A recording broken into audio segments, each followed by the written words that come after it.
Give me a minute. I'm in Discord on my phone. I will be in Discord on my computer in just 5 seconds. Okay. Welcome to another Monday night game. Sorry it's a little delayed for those who pay attention to my stream. Uh, Real life sucks sometimes. Who wants to do the quick recap? I can if you want. Sure. All right, last time we were able to get into a cave looking for the pearlescent egg. Went in there. We did amazing and had no hiccups whatsoever. And then at the end of it, well, I'll get. We had some problems fighting. Let's fight a troll. We fought some fish-like people. I forget what the hell they're called. Koatoa. And then Koatoa, and luckily Darius was there to help us because of a few mishaps and well-placed critical hits upon myself and a few other people. The caster, Koatoa, got away, but Darius was able to find him. This infuriated Scarlet, and she took her wrath out upon a drow, which she expertly sneaked up and killed stealthily without the other one even noticing. After that, we were able to interrogate him peacefully and nicely, of course, and was able to find out where the location, most likely where the pearlescent egg was. We went there, and it was a very interesting scene. We passed through some sort of barrier that didn't kill us, but brought us to a place of some old ruins. And Honestly, I don't think so. what was that? I have no idea. That was a lot of background noise, and I'm not sure what that was. Damn it, Sully. Keep going, Dan. Sorry. And so we went through this barrier. We saw some old ruins, and magically they started coming to life, and we started seeing some people just doing general stuff. We couldn't talk to them really. We did. Scarlet did, however, see one huge dragon fly over. It seemed to be someone getting off of it as well at this far place in the corner. Eventually, we went over there and saw that the city was getting attacked by these phantom things. Didn't interact with us. It was just like a replay of time of some sort. And went there and found this huge door with a symbol that looked like a dragon claw protecting the globe that ended up being the Keldorian symbol. Kelnorian. All right, sorry. Well, you say tomato, I say tomato, I guess. And then Dean and Jack tried to get the door open, and fainting goats is a good explanation of exactly how that went. Actually, we were able to finally get in, and we met a imp that was guarding a big trove of over 20,000 dragon eggs. After talking to him, we found out some information that Shauna, who is the leader of the Suhi clan, put him in charge there. We named him Guardian because he had no name. He hadn't seen anyone in quite a long time. We kind of gave him an update of what's going on in the world. At the end of it, we got permission from him to get a pearlescent egg, and magically, we hatched a few eggs. And at first, I thought this was a big mistake, as in I hit them or something.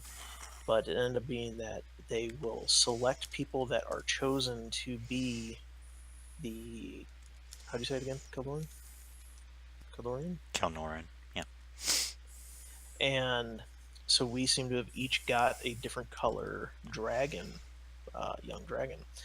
At the end of that, we did talk to the Guardian, and he said we could take a magic portal that would lead us out one time as long as we forgot this place. We all agreed, and once we put the pearlescent egg gently into the container for Tan, it went through, and we got an update for the new contract. We must go to the Kanwi continent, which is the Nemesis home continent, and acquire the Eye of Cronon. For our reward, we were supposed to see Dahlia in Galturum for reward.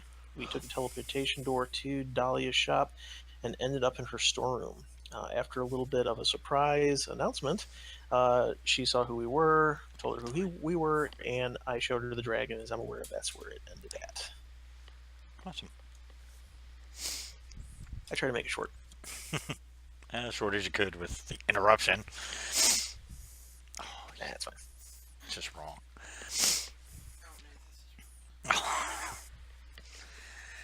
Did I miss anything in particular, guys? Oh, we have also found a little bit of treasure, but I ain't nothing major. That's alright. Okay. What are you guys doing? One last thing is I said we probably want a place to stay so we don't show the dragons everywhere, etc., at least in the beginning. And she said she was going to set us up in an inn, but it had to be at nighttime, if I remember Yes, correctly. that's true. That's where we left off. And she gave us our items, but we don't know what they are.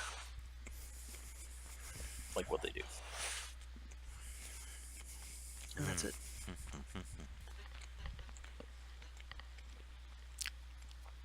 Okay.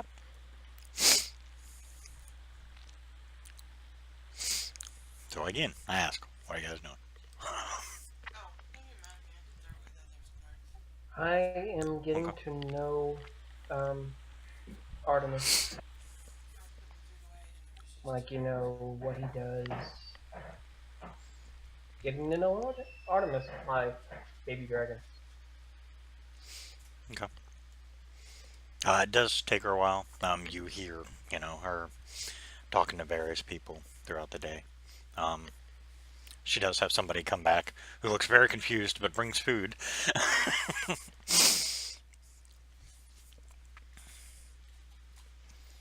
And I'm going to have a dilemma at this point.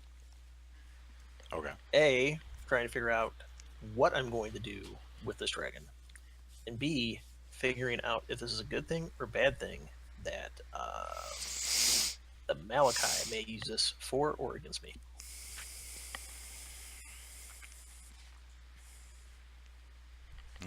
Good question. As it's in property of them or not. So I'm kind of freaking out. I'm probably daydreaming about taking my throne back, riding on the back of a dragon and everything, and now I dare you, get off of my throne. Scarlet would be bonding with the dragon, just singing to it, pretty much treating it like a little kid. Feeding it like Gerber. D&D Gerber, that's gotta be interesting. Mashed carrots. I guess one question I would have for Daisha, which is the name of mine, is can it talk to the other dragons?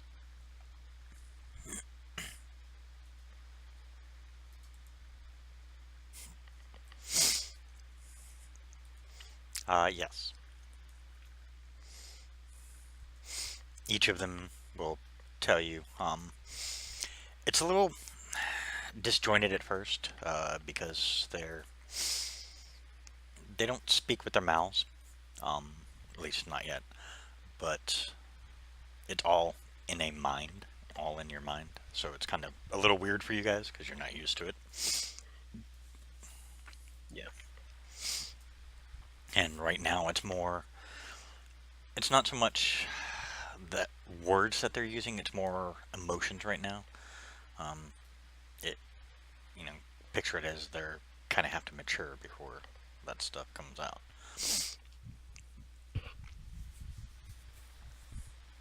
Yeah, I am not telling the Malachi anything about this. I got to make a plan for this, okay? Okay.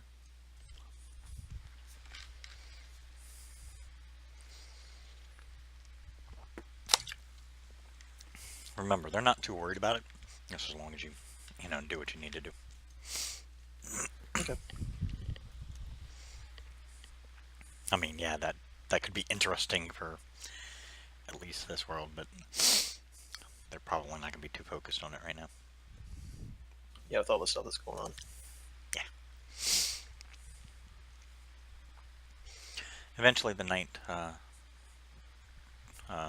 arrives, where you guys have been sitting back there, just kind of relaxing and just really just kind of bonding with your new little mates.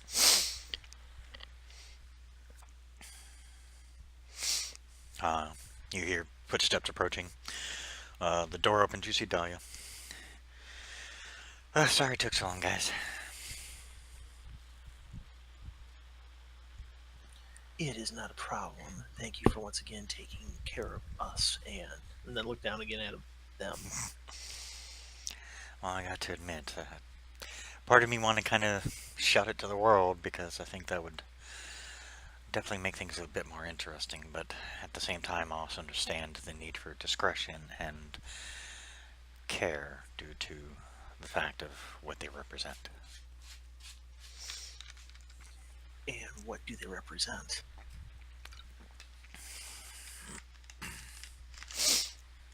Well, all throughout history, dragons have played a part in so many various ways, both good and bad. And I noticed the colors of a couple of yours, and makes things a bit more interesting. Well, besides the color of myself and my other fellow kin, I don't know what you're referring to. Now look at everyone else and be like, does anyone else know anything about this? Your backgrounds don't, like I said, they haven't been seen for at least 660 years. So I mean, unless you guys were doing unless you guys like are proficient in history, you're not gonna know a lot. I mean, you knew dragons existed, but you don't like know exact details, like what colors were what. That's more arcane type stuff. That's more for those who are history buffs, and apparently Dahlia is. She goes, well, unfortunately, the colors, at least within the dragons themselves, represent some interesting differences. Mainly the chromatic ones tended to be the more violent of the ones, and tended to be the more evil of the ones.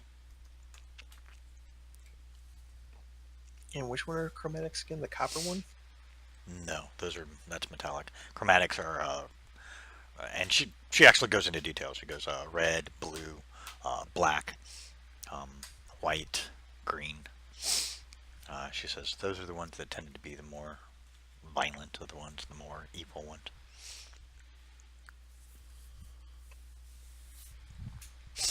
The metallic tended to be the more of the goodly alignment. And the silver. metallic? Silver would have been under metallic.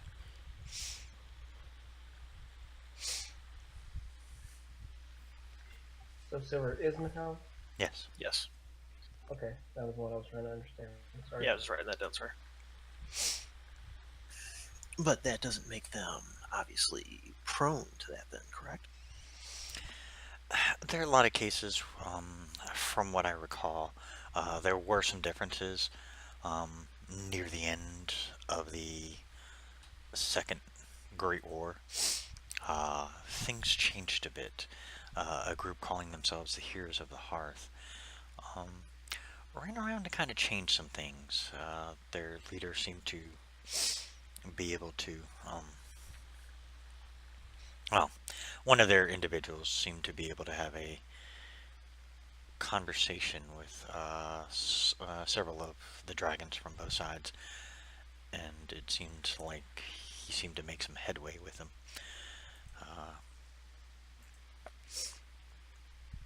So it got interesting, and basically near the end it became the dragons weren't so much needed anymore. So the rumors is that the dragons felt that since they were no longer needed due to the threat had been, in a sense, neutralized, they returned to from whence they came, and again went back into hiding.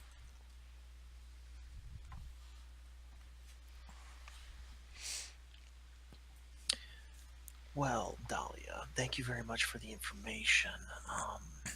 There's more things I would love to talk to you about things that we've discovered about them and everything like that.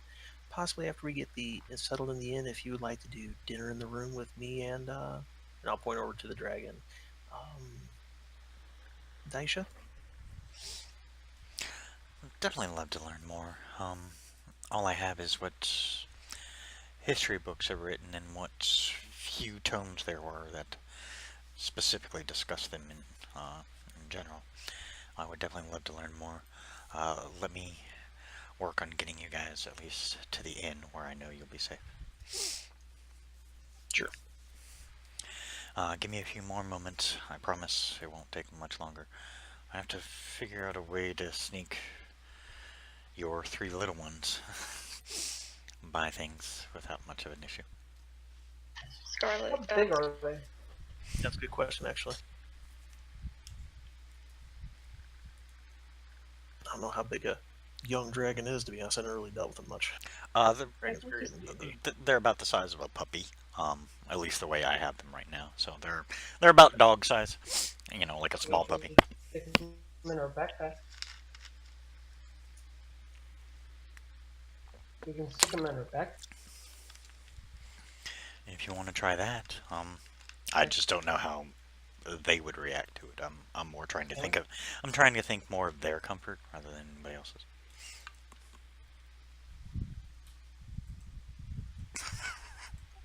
Okay. Well, Dahlia just looks over at Scarlet and just kind of chuckles. Scarlet. Is that the name of your Smile. one? Is Ashes? Yeah. Okay. I was like, what? And Dean's going, what? I'm like, what did you steal now? She just kind of shakes her head. I guess that'll work. I mean, as long as nobody's really looking. Nighttime usually is kind of quiet, so, you know, unless you're intentionally drawing attention to yourself, we should be fine. Alright. You guys can at least come out fully into the store now.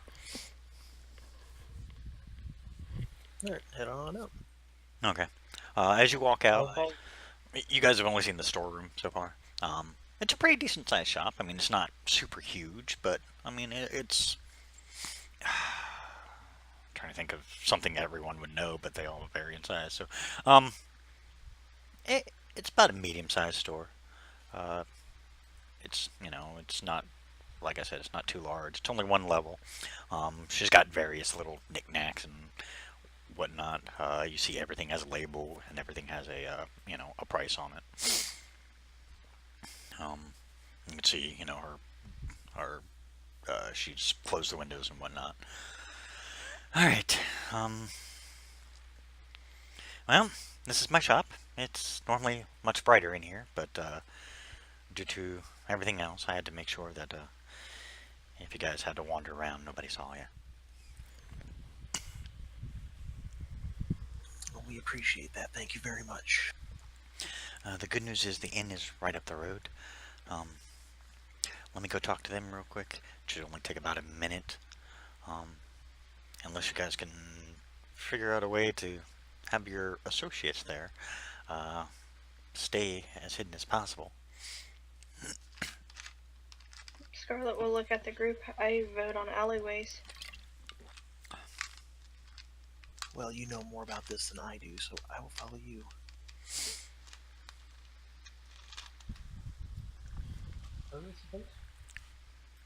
Okay. As you know, as she opens the door, she kind of takes a quick look around. She kind of waves you guys. It takes you a little bit because she has to, you know, she kind of takes you side routes and, you know, just basically trying to keep you out of the watchful eye of some of the guards and whatnot. But they don't seem to really pay attention. And, you know, a few of them just, hey, Dahlia, and just keep on walking. It's odd because, you know, like the whole day you guys have been picturing like, oh, it's gonna be a challenge to get in, you know, to get there. And like the whole way there, like nobody seems to notice. Cool. You do get to the inn. Oh shit! Now I gotta think of a name. Inn is to be named later. Here, I got it. Hold on. I'll put it in roll 20. Uh-oh. Comfort Inn. Oh. Yes. Sure, why not? It's funny because she doesn't know the name of the dragon. So. She goes, here we are. And you see it's Ash's Rest. Which Scarlet's, Ash immediately perks up. yeah, Scarlet's gonna point to her shirt and then point at the sign. That's your name. Awesome. You guys walk in. She goes, Angus. Aye, lass. What can I do for you? Can I get these 3 individuals a room? They're kind of weary and they want to go get some rest real quick. Ah, of course. Let's see. Walks, takes a few feet, goes behind a counter, pulls out a big box, opens up. He pulls out 3 keys, puts them on the counter. She grabs them, tosses them to you guys. Go ahead, go up. I'll cover the room. Okay. Thank you very much. She nods. Thank you, my lady. And gosh, I forgot my character's name. Julius bows down for her. Julius bows down in the regal tone. As you guys are heading up, you hear her, covering the tab. You do hear her say she's paying a week in advance for you guys. Nice. Especially considering a week on Fortis is much different than a week normal. We need to plan and do some stuff before we even consider going to get what we need to. So Yeah, that's kind of why she figured you guys would probably need some time. So figured that gives you more than enough time. yeah, that and to figure out what to do with our new children.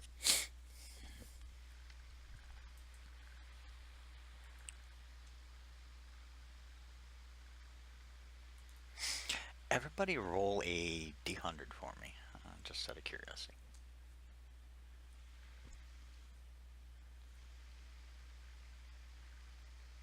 That's nice. Hopefully. Interesting. Scarlet and Dean, as you guys get up to your room and kind of get in, the dragons clamor from where they kind of been sneaking with you. They jump up, all 3 of them jump up on the bed and kind of curl around like, it's weird because they kind of curl around like a dog does, and then finally lay down. And then Scarlet and Dean roll a Constitution save for me. I must have had a bad roll. I suck at them. Exactly. Well, you guys go through a little bit of pain. That seems to come out of nowhere. It does strike a familiar chord because you recall it from previous. But yeah, it hurts a little bit. And then you notice... Because they laid down? No. It's something else. You notice that their size is now a little bit larger. Yeah. How big are we talking? They're now slightly larger dogs. No longer puppies, more adult size. Well, Scarlet will lay down on the floor and go to sleep. Well, I'm waiting for Dahlia in the room and talking to Daisha, trying to figure out what's going on. Maybe find something for her to play with or something. She Chew on a little bit. She gives you a strange look. She goes, I am not a dog. But still you're growing, so you have to cut new teeth, yes? Yeah, give me a leg of meat and I'll be good. Very soon. And I'll just wait until someone gets there. If not, then I would lock the door and run. Not run, but get down there very quick, order it, and then go right back up because I don't trust anyone right now.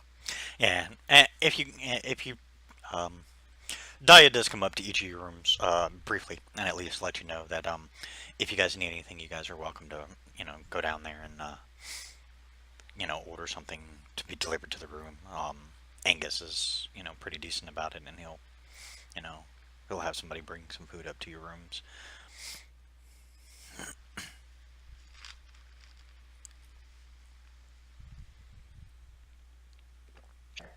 Well, I will lay in my bed. I will pray to Lazil, thank him for the dragon. Give him praise, and then go to bed.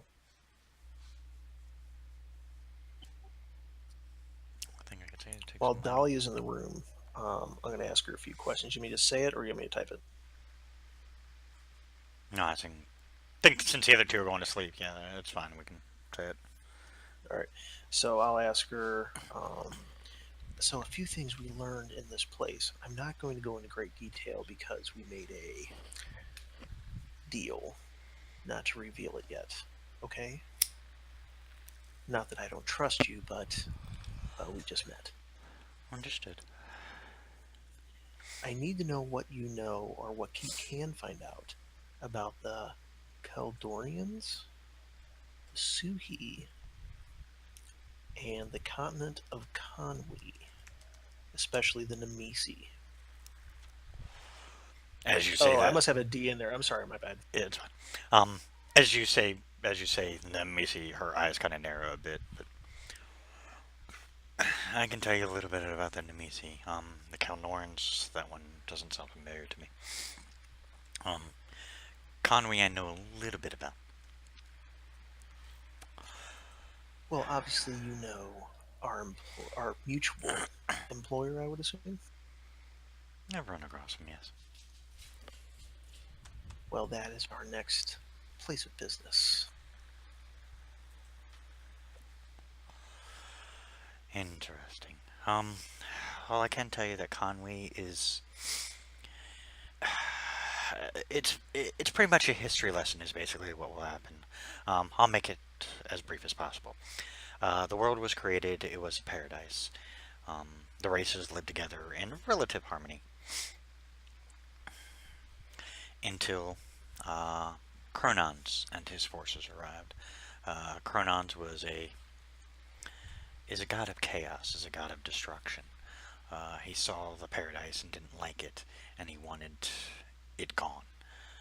He wanted his mark on the world to be known.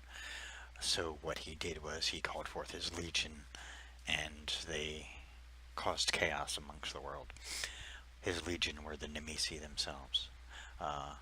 Large humanoids with metallic wings who fought like most others hadn't encountered before. Due to sheer numbers that Kronans brought with him, he got pretty close to overtaking the world. And the fact that the races may have tolerated each other, but they weren't exactly on a friend level. They eventually did unite and defeat Kronans and his forces with the assistance of others. They did manage to lock him away, and as soon as Kronans fell, his forces scattered. It is rumored that they went to the continent called Conwy and settled there, and basically agreed that, we'll leave you alone if you leave us alone, kind of thing. And what are these Nemesi? Is it a certain race? Yes, they just are. Following? They are a race of creatures that, until they came here, no one had ever heard of them before. They'd never been seen, nothing like that. It is something Kronans brought with him, and that's something that no one has ever... I don't know, I guess no one's ever actually bothered to ask where they actually came from. The rumors are that supposedly they're not from this world, that they were pulled from another plane. So they are demon? We're not sure. Nobody's ever actually had a full-on conversation with them to find out. Okay. I will tell her about Shauna, which was the leader of the Suhi clan. and that the Kalnorians and their symbol, the dragon claw, looked like it was protecting the globe. They might have been dragon riders from a long time ago. She said she thinks. She says the Connorans don't sound familiar. The Suhi, however, was one of the original races on Fortis. They were a beautiful, elven-like race with feathered wings. Some believe that they are the predecessors to the sky elves that are around now. But their skin was a little bit more ashen in color. They were technologically and magically advanced, but they were the first race that the Nemesi wiped out.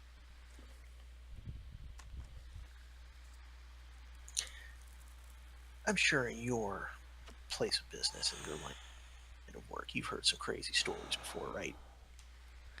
You'd be amazed. Well, what if I haven't eaten yet, and obviously Daisha will be eating very shortly. Join me up here, just in the room, something informal, nothing major. This isn't lean anything, and he's being as serious as he can. Let me tell you what I know within reason. That sounds good. Shop is all closed up, so I'm not worried about anything, and I don't have anybody at home to worry about. So, yeah, I would definitely like to learn more about Daisha, and maybe I can help you guys understand more about how truly unique you are. But there is a book I think I want to get first, if you don't mind me running to grab that real quick. It's in my private library. I keep a lot of older books that I've run across throughout my old travels. That might come in handy, because that name Kelnorn sounds slightly familiar, but it's one of those I'm not sure. Maybe I just want it to be so. So I want to check and make sure there's a book that might talk about it. I know I have a book on the Suhi that might explain that. Because I also, being a dragoon, I don't know if you know what that is or not, have heard of dragon riders. I'd never heard of them with a title or a name, though. But this was a very, very, very long time ago, so I don't know very much about it myself. I've heard of the Dragoons. They're quite an interesting group. Well, that's one way of putting it, yes. Remind me, which town are we in? Mandaral. Okay, we're at the top. Okay. That's all I need. And I'll just tell her to be safe, since I really can't leave right now. Just make sure you do, be safe, etc., etc., etc. So. Okay. She heads out.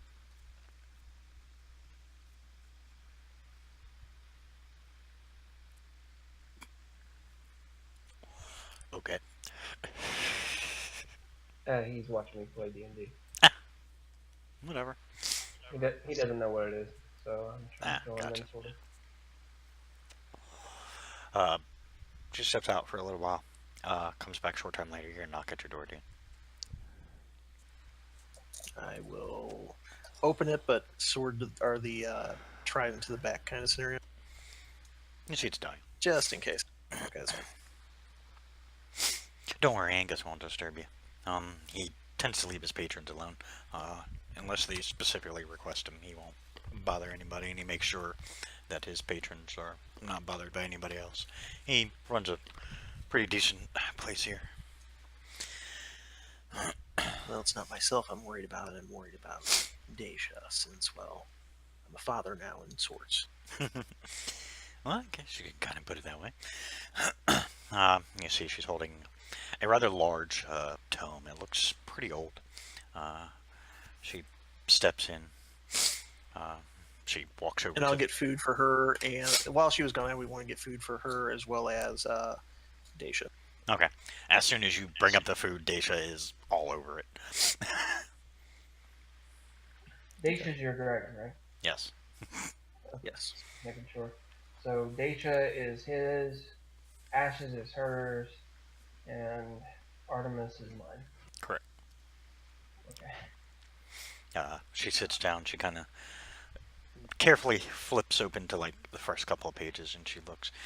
Okay, here it talks about the Suhi. She flips through a couple of pages. You see her absentmindedly just like grabbing a piece of the food and just kind of munching on it as she's looking. She flips a couple more pages. Sorry, it's going to take a minute. Unfortunately, this is a really old tome, and the writing is a bit interesting. As you're looking at it, you don't understand a single word of it because it's a strange language. Actually, what languages do you know? Draconic and Common. Wow. Okay. Yeah. So you. I understand. Hey, I'm a fighter, not a linguist. Okay. Fair. Do we understand Draconic fire dragons? Yes. Okay, so I understand Common, Celestial, and Draconic. Yeah. You guys can't speak it yet because Draconic is a very unique language. But you guys, and you guys, aside from Dean, who already knew it,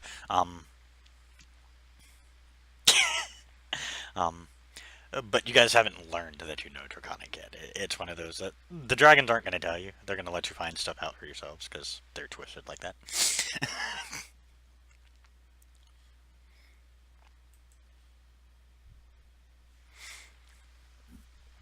And I'll tell her everything I know except what we found, being the vault, where it was, but I will say we did find some ruins of the Suhi, but I will not say where or anything else. It is a protected place. Okay. Very dangerous to get. The good news is she doesn't ask a lot of questions. She seems to respect the fact that you. She notices, like, when you're talking to her. I mean, she's still reading as you're talking to her. She does notice that you're trying to be careful with your wording, so you notice she doesn't pry. She allows you to give whatever information you can. She keeps looking through. She goes, yeah, unfortunately, there's nothing about the Kalnorian, so if they did exist, it's something that they didn't want known, or something that was so part of everyday life that what knowledge there was of this Suhi, they didn't seem to want to put it in.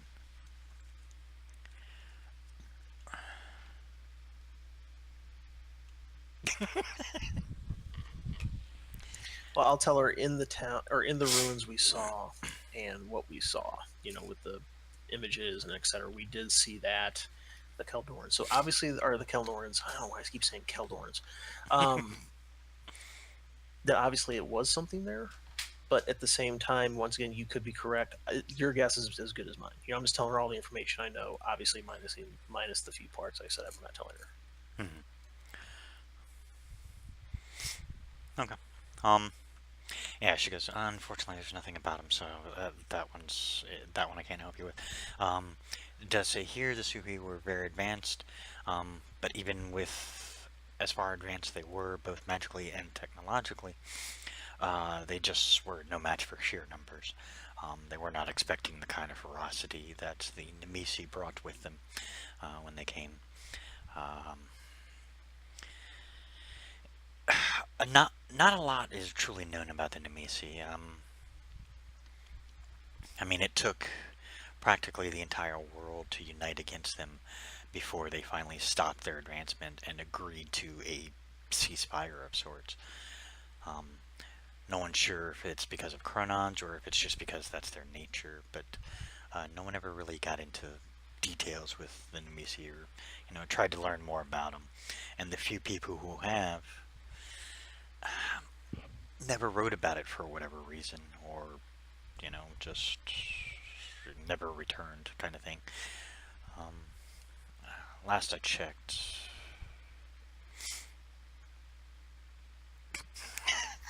sorry, reading Roll20. But she goes, yeah. So, I mean, I can't give you a lot of details other than what is written, and history is usually written by the victors, and is usually written from the victor's point of view rather than from a non-biased point of view. It's not until later in life that someone comes along and tries to write the most unbiased way of things. So I can't really tell you much, other than the Nemesi were a very violent race, from what we know. At least from what was seen, but we don't know if that was due to who their god was, or if it's just that's who they are in general. Okay. So we're all in separate rooms, right? Yes. Well, I'll say, and I'll talk to, still talking to Dahlia, but I can mentally communicate with Daisha. Yes. And Daisha will, anything you want her to relay, she'll relay to the other dragons, and they'll, in a sense, relay. Uh, just, just for sake of making it easier, and that way we don't have to repeat ourselves. Sure. The other players are hearing this basically through their dragons, which is really weird because basically you guys are getting like secondhand information through your dragons, which is really weird because they're not explaining where they're getting this information from. They're just telling you. They're not saying, Dahlia said this, Dean said this. They're just telling you that this is what was being said. That's cool. So for the two who Well, are, I guess for the two who are asleep, you're basically just getting this information in your mind. Actually, they'll wait till you wake up. I one thing that I would ask Daisha is, do you make the decision on who your friend is, or do I? How does this work? What do you mean? You are your own dragon. I mean, you make your own decisions on who your friends are and things. Yes. Yes, we are free-thinking individuals. I mean, aside from the fact that we were all of my kind, all of the Kelnoran dragons, um, we are destined for particular individuals, which is why I opened up for you and why my brother and sister opened up for your two associates. Well, brothers and sisters opened up for your other associates.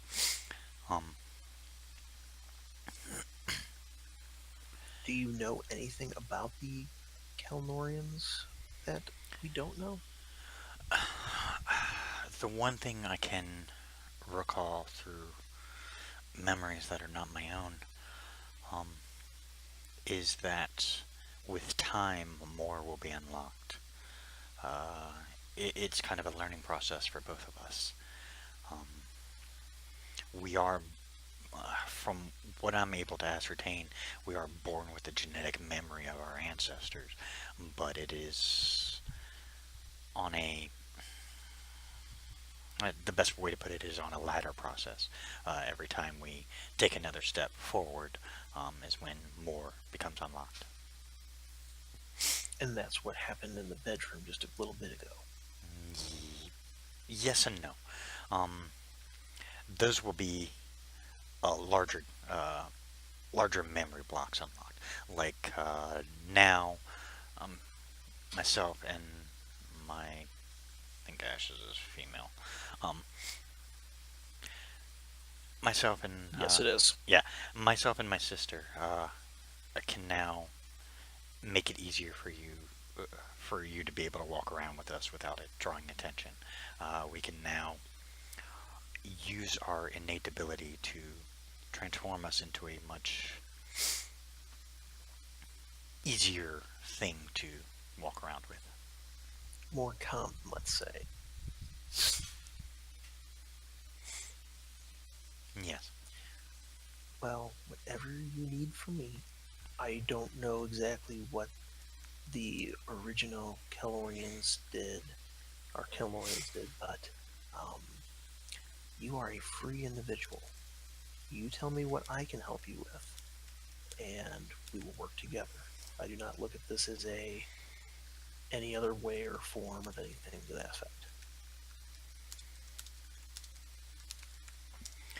However, I will say some places we go will be dangerous. I do not know with how old you are right now if you would want to be in peril or not. That is your decision, though. You don't have to answer now. It can be later.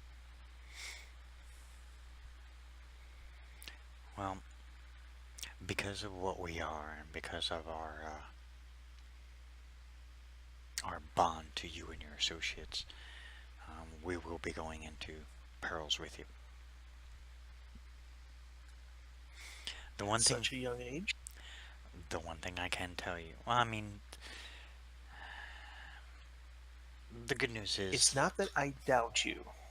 I just want to make sure that you know what you're getting yourself into. And I know, especially with myself, being young sometimes can make us think us invulnerable.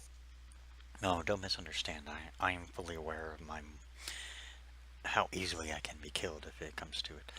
Um, and I will try and prevent that as much as possible.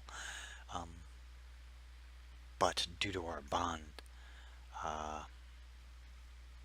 that we now share, and from what I have learned about the Kelnorans as I don't really want to call them a race because it was a mix of various races. The Suhi were, the Suhi were a race, but the Kelnorans transcended the races. Um, they were a mix of all races. Certain individuals from other races did have the capability and did have some of our ancestors as their associates. I'll also ask, now is she talking right now, or is this all telepathy? All through your head. She seems a little uncomfortable with Dahlia around. So she's being kind of iffy. I mean, she understands that Dahlia is giving you information and that Dahlia is trying to help, but she's still kind of iffy because of the whole situation itself. You're not sure exactly why, but it's just one of those self-preservation kind of things. I mean, obviously Dahlia hasn't tried to do anything yet because she probably would have responded, but yeah, it's just one of those. She's being careful. That's fine. That's fine. And I'm sorry if you hear that snoring. It's my damn Boston Terrier. So I thought it was a lawnmower. no, it's my Boston Terrier. Or And she's Madison. about 15 feet away.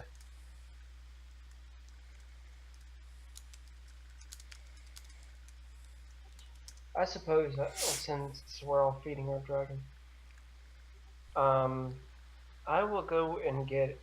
I'm gonna spoil this thing. I'm gonna go get the finest food that I can find. Order the finest food that I can find in the inn. Okay. Even if I have to get a special one. Okay. Angus tells you to take a little bit to cook, but he'll make sure. He says if you prefer, you don't have to sit down here. I'll have someone bring it up to your room and just, deliver it to your door. That would be wonderful. Thank you, my friend. And I'll give him a tip, like some gold. Julius, roll another D100.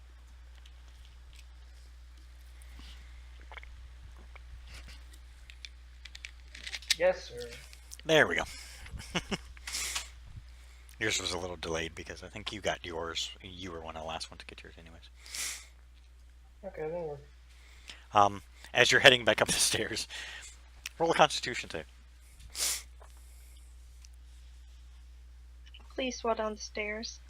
I trip over air. The damn crab again. Yep, the crab. Crab is hunting you down.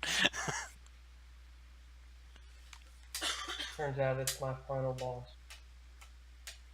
Death crab. Yeah. Crab is your final boss. Like a what's it called? Oh God, I said it yesterday. Tarrasque crab. You do experience some pain, but you manage to grit your teeth and kind of get up the stairs and back into your room.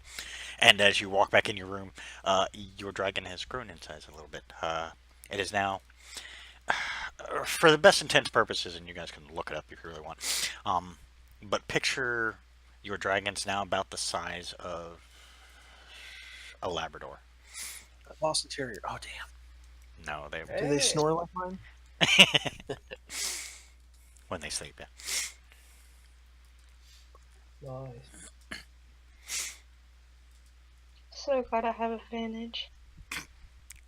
I'm so glad.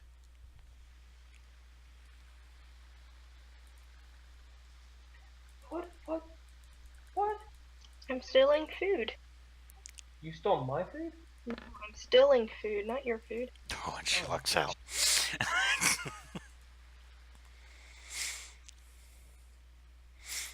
You managed to get some from a nearby table, and they're not paying attention. They got distracted by something else going on. She'll take it back up to the dragon and feed her. Trying to recall what items I gave you guys. I completely forgot already. I know I got a shield. That's all I know. I think we all were supposed to put down what we got. I think someone got a pair of daggers. Oh, and yes, someone got a pair of hand axes, and That was that was I couldn't Ragnar. tell you, Yeah, the hand I axe. couldn't tell you what Julius got. Honestly, I think I got them all. I think no, you got armor. What? Oh, that's right. Yeah, I got armor. Yeah, I know it wasn't our main weapons because Yeah, we got those the are ones from Tan. yeah, those are the main weapons. Those will. Yeah, you Up gave in me time. plate armor. Okay.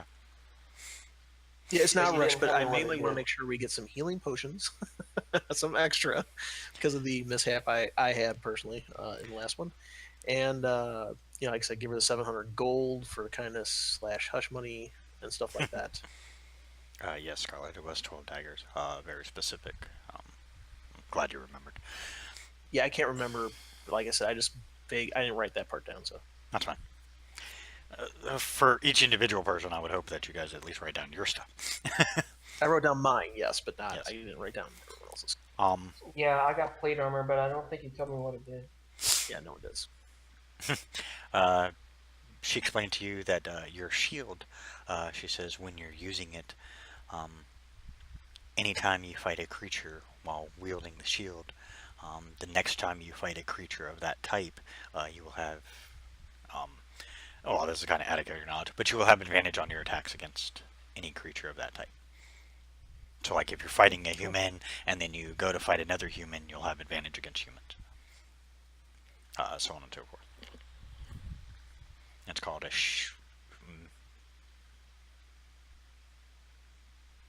mirror shield, I think is what it is.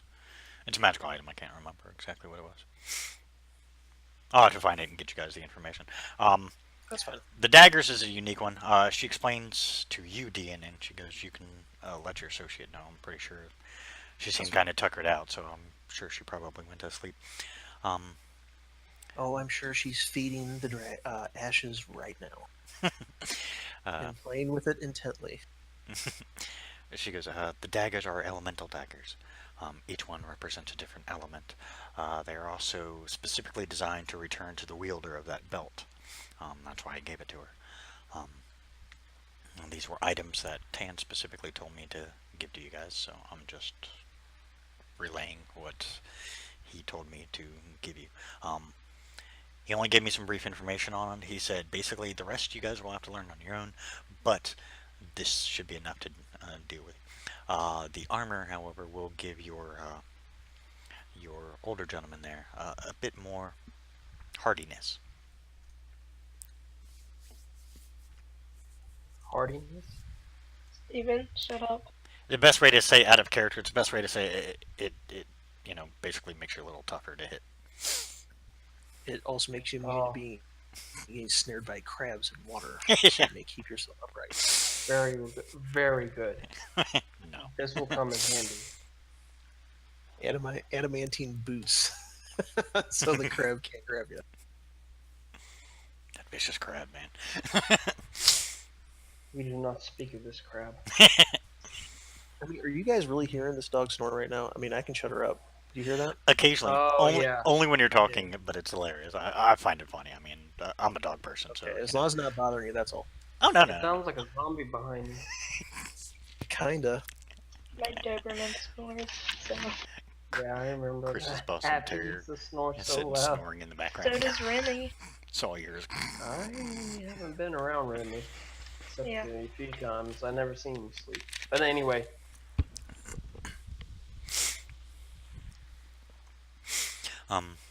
But yeah.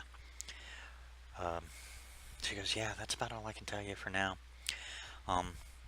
if you are going to Conway, I would suggest be very careful. I don't know what kind of reception you're going to get. As I said, Conway is believed to be the continent where the Nemesis took up residence. So I don't know what to expect over there. Okay. And I'll ask her for if she has any healing items, potions, something to that effect. A total of 8 of them. You know, just whatever, how much it's going to cost, just let us know, et cetera, so we can move on. I have to use the restroom. I'll be right back, guys. Okay.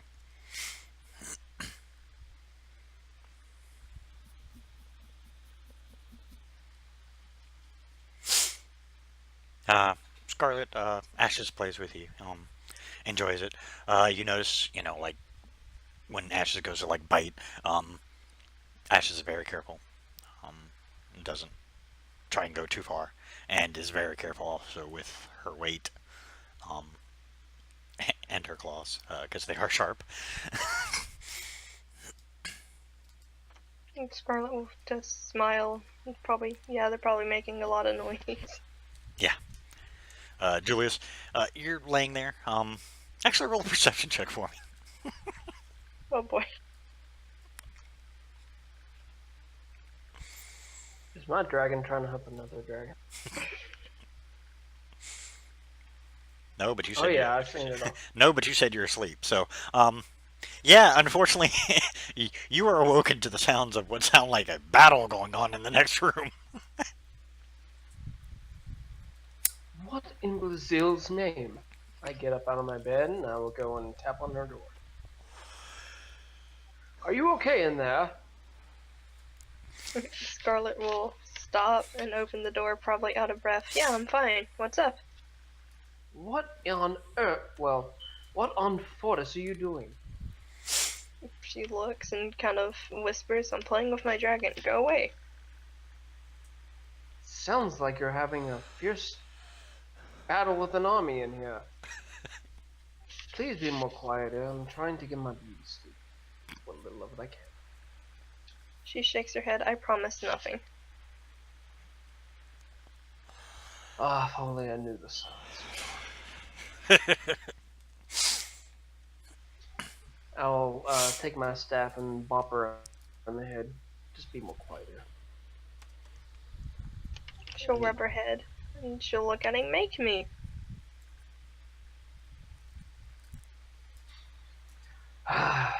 Children. And then I'll go back in my room and lay down. Okay. Scarlet and Ashes go back to playing. They don't care.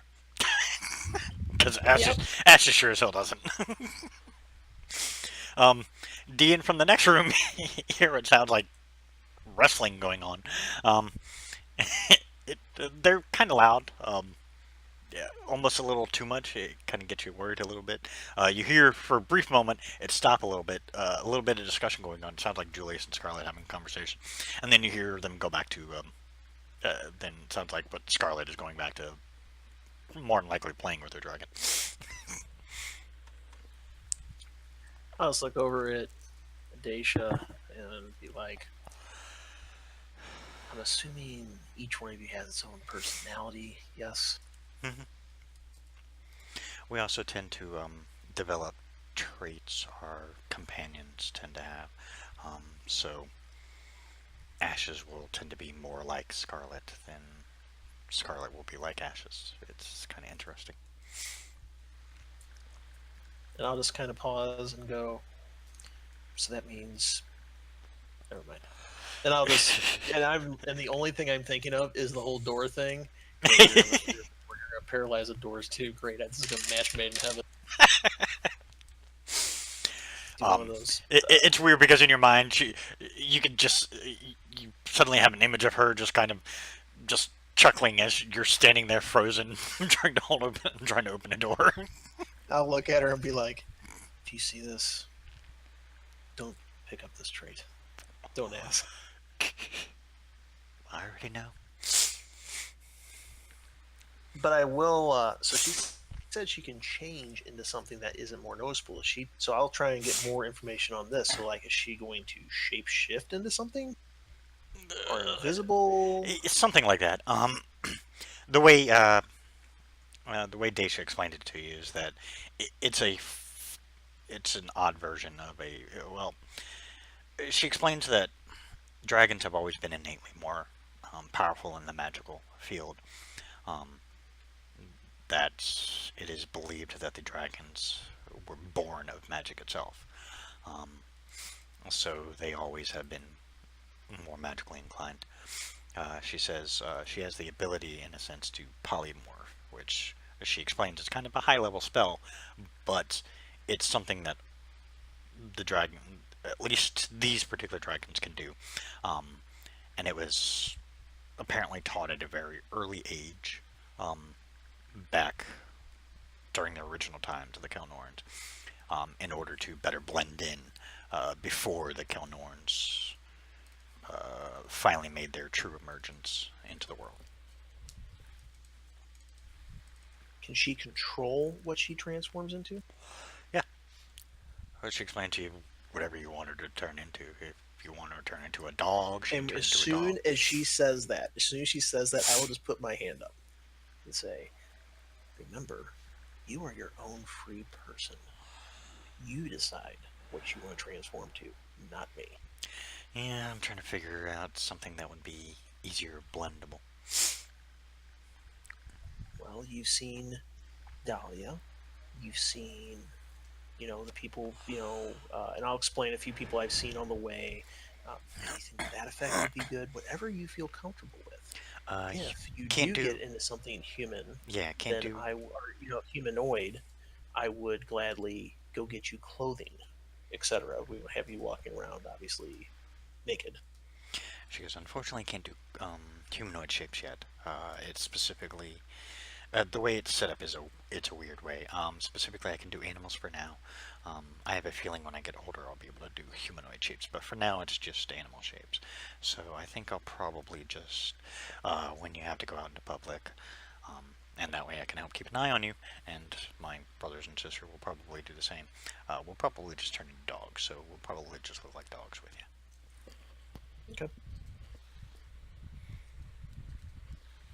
Easier than trying to explain weird exotic animals. Yeah, let's not get too crazy because this is just a normal city. We haven't seen too many wild and crazy things, so I already know what Ashes is turning into. Jesus. Yep. Displacer beast or something like that. No. Ashes will be nice for a while. Displeasure Beast will come later, but for now, no. She'll turn into something a little bit more fun. That's fine. And and I guess I will ask her, I mean, even though I know she's quote bound to me, but even though we'll be out in public, if she would want like It's funny something to distinguish her by, just instead of the polymorph, like a collar or something like that. Just something for her to think about. I won't have a leash, obviously, because that to me that's like slavery. Yeah, she goes, you even try and bring a leash near me, and unfortunately, I will have to Yeah. bite your hand. Yeah, that's why I'm like, no. But if she wants something like that, because like once again, trying to give her own Yeah, I got you. flavor. Yeah, she understands. She goes, we'll talk about that later. Dai goes, but forgive me, I am kind of tired. It's been a long day. I need to go get some rest. Hopefully you can figure some things out. I don't think it should be a problem if you guys need to run out during the day and whatnot. If you need to leave your associates here, I don't think they would have a problem with it. And in your mind, Dean Daisha goes, yeah, I have no issue with it. We have a way to keep an eye on you without worrying too much. But she says, just try and stay out of danger is basically what Daisha says. Dai goes, but I need to go get some rest. I have another long day. Working on getting another employee aside from the one I already have, so I don't have to work so many hours. Well, Dahlia, thank you very much again for all your help and expertise. If there's anything we can do for you, or I can do for you, please let me know. And then once again, the healing potion thing, etc. Yeah, she does put a small bag on the table. You'll have another 8 regular healing potions. What I owe you for that? She goes, 700 you already gave me is fine. All right, thank you very much. And then she leaves. The rest of the night goes on. What do you guys do? Julius, I know you get some sleep. Finally, um, Scarlet eventually, even Ashes goes, all right, I do need to get some sleep. Um, the stress of growing a size tends to wear on you. Scarlet will kind of smile and nod, and then just lay on the floor, go back to sleep.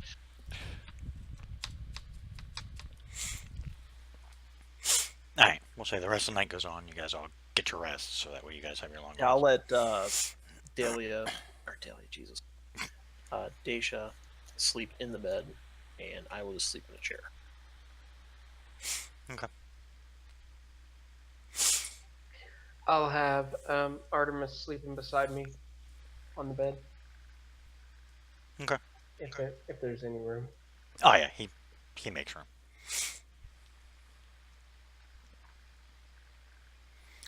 You guys wake up after your long rest. Still nighttime, but you guys are used to this. The whole world is used to it. So I mean, their store hours are weird. It's like from basically like 8 a.m. to like 8 p.m. But much longer.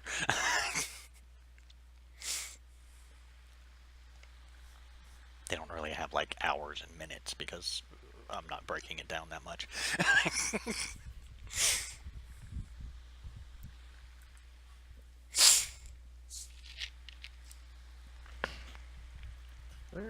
Wake up and ask Daisha if she needs anything, like breakfast, whatever.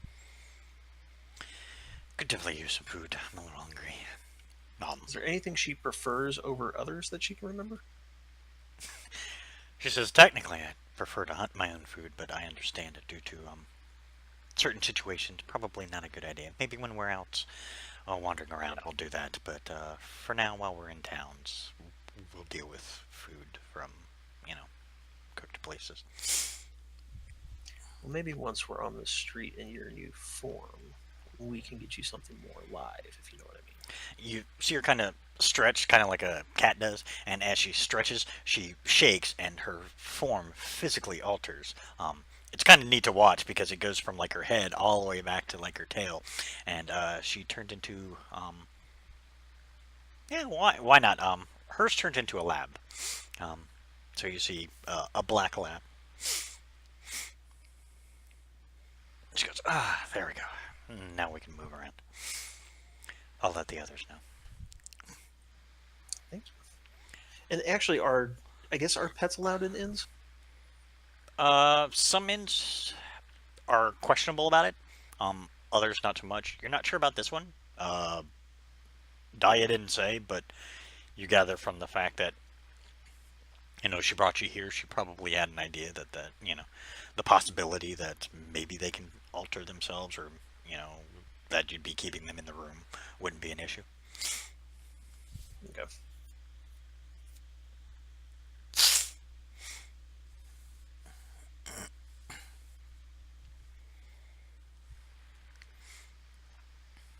Well, I will go down, grab some more food for her and myself, bring it back to the room.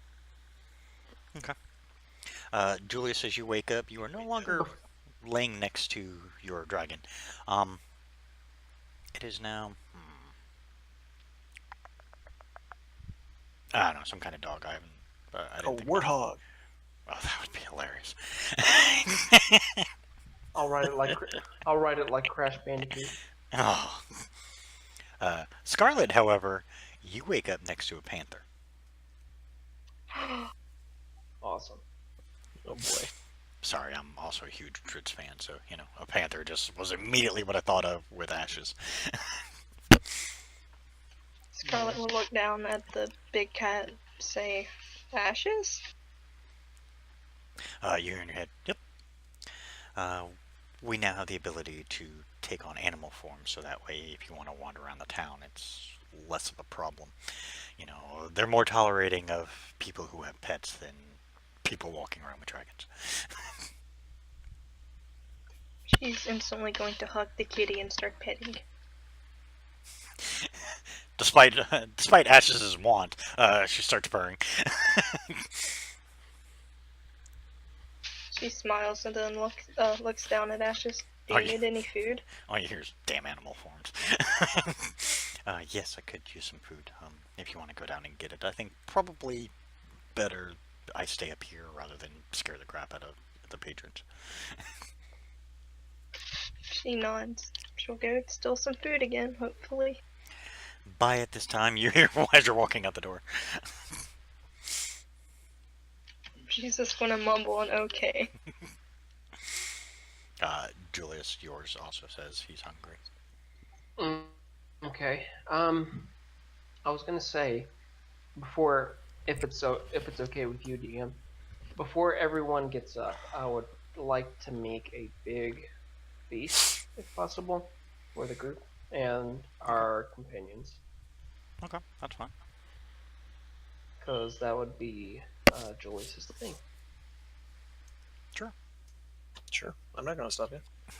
All right. Yeah, I will make a big feast breakfast for the inn and their patrons and our companions. Yeah, Angus won't argue. I mean, his cook will appreciate a little time to relax. Yeah, I'll do just that. Okay. The finest meals with the finest ingredients. So we're currently in Mandaral, right? Correct. How long would it take by foot, since we have pets, if you know what I mean, to get just out of town enough to where we're out in the open, like a little bit away out of town where it's not right next to it? I'd say to get a few miles outside of most standard races' viewing capabilities, probably only take a couple hours. And explain to me again, days are what, like 2 days is a normal day on Fortis? Yes. Correct. I'll be right back. Every day is 48 hours. Okay, that's what I thought. So, yeah, you guys get 2 short rests and 2 long rests within 1 day on Fortis. So, basically, you can break it down in a 24-hour period, and I'll understand what you mean.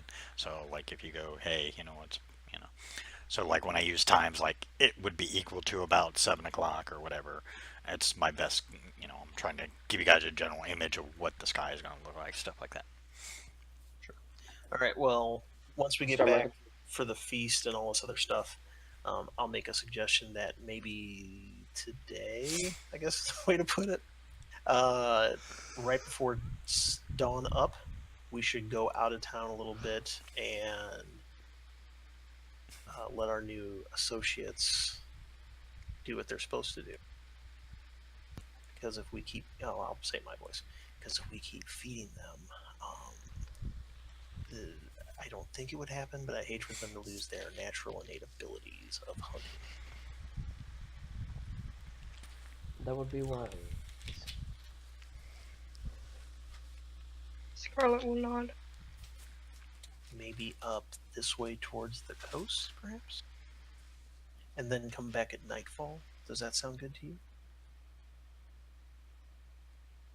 I am going to have Artemis, like whenever we're near the coast, he's going to go on an all seafood diet and eat only crabs. Jesus. But, I mean, and so now we're talking, we can have, and do our new companions auto listen to us, I guess? Yes, Okay, so yeah, I'll see if they have any objection to that or anything. they have no objection to it. Yeah, basically, so I don't have to do a lot of talking. They're going to just be listening and just, unless they disagree with something, you can assume they're going to just agree with you. So that way you guys can have more interpersonal communication. And then, so I'm thinking up towards the coast area, maybe almost toward, well, how far would that be about what we're talking about time frame wise, Will? Would that work out for us? Or I just clicked? Yeah, should be fine. Yeah, so maybe Oh. we'll get, Yeah, I mean, it's only, according to that, it's only about 50 miles or so. Yeah, it'd be fine. That'd be, you'd still make it well within plenty of time. And Egg- something like, so we have ground, mountain, and kind of like a multi-terrain, so they can go crazy. Yeah, that should be more than enough.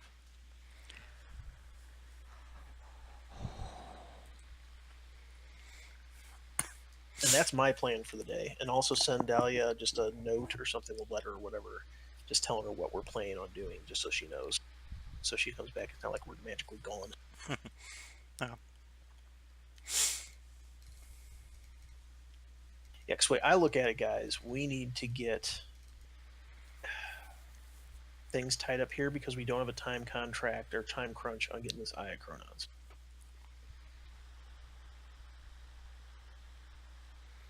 I'm up for suggestions, but that's up to you. That's just my play on it.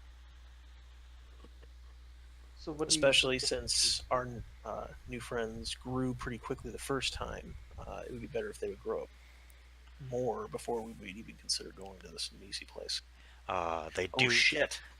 With that thought process, they do explain to you that that's not going to happen. Dacia specifically tells you that's not going to happen. It's not. That's not something they control. It requires just time and patience.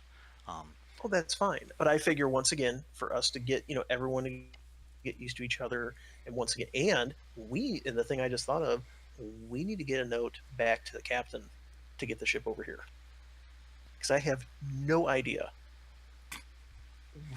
Scarlet will use her message room. There you go. Oh yeah, I forgot about that. But how many nautical miles are we talking to get from there to here? Or distance? Yeah, they're gonna be a little upset. But that's okay because I mean, I guess we could, in all honesty. Well, let's think about this for a second. My throat's a little sore today, so I'm not going to be doing the character voice much because it's kind of messing with me, if that's all right. that's fine. But I guess we could just take a boat there. Didn't we have a boat that we came in on? No, we took the door, remember? Yeah, but don't we have a boat waiting for us though? Back on wherever the hell it was. The Elven continent. Yeah. Oh.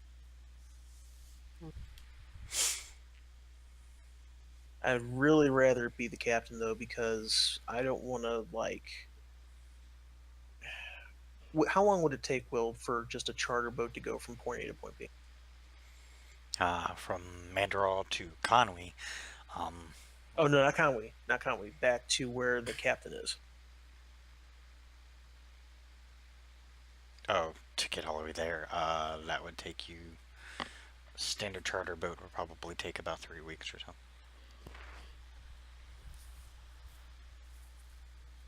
Or, I guess we could talk to Dahlia and see if there's a magical way to get there, maybe? What continent is the captain on? I'm sorry, I did not write that down. I had it on when we had the map up, I just forgot to write it down. Trying to remember where you guys were. We were on the The Elven continent. Elven continent. Oh, okay. Thelsalion. Yes, thank you. To get to Coltorum, it would take you. Yeah, it would take.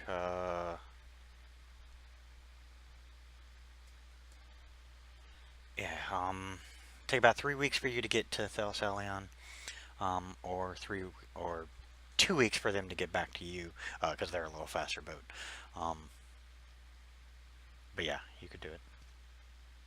Well, we'll ask the captain via, or I'll have Scarlet do it, but I'll kind of just give her information to pass along and say stuff like, we'll see if they have a package or movement they can do between Thessalion and somewhere on this continent, perhaps. At least that way they get more bang for the buck.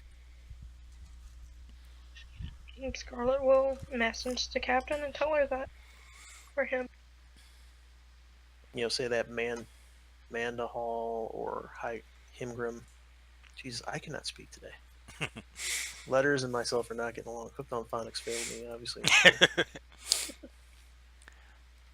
Yeah, Scarlet will also tell them where they are. Okay. The captain goes, give them 2 weeks and they can be in Mandalore. Okay. That gives us time then. You know, I'm not trying to rush, but at the same time, I didn't want to give another more eyes to see what we possibly have and keep our guys under wraps for that long. You guys do go out, spend the day, letting the dragons be dragons. Yeah, I'll make sure I bring some extra food just in case they aren't very successful. Okay. I'm gonna do random rolls here. Yeah, don't let me roll because my dragon will like fall out of the sky paralyzed or something. Wow. That's not a way to start out. Hopefully that's not mine. This is just in general for all three of them. Wow, okay. Yeah, apparently it's been a long time since they've had to hunt. Or at least their hunting nature hasn't really come out. So they take a little while. But Wow. just with the progression, I'm going to assume. It takes them several hours before they finally catch something. The biggest problem is that they weren't working as a team. They were too busy being individuals. Okay. What does it take to hunt, by the way, while we're out in open land like this? Survival. Let's see if I can find something real quick, too. Yeah, I don't have stats for them, so I'm just rolling generics. No, you actually do better than they do. And I'll bring it back for all of us to eat for an early dinner before we head back. And I'll tell them all, since you were hunting, we should do the same for you, yes?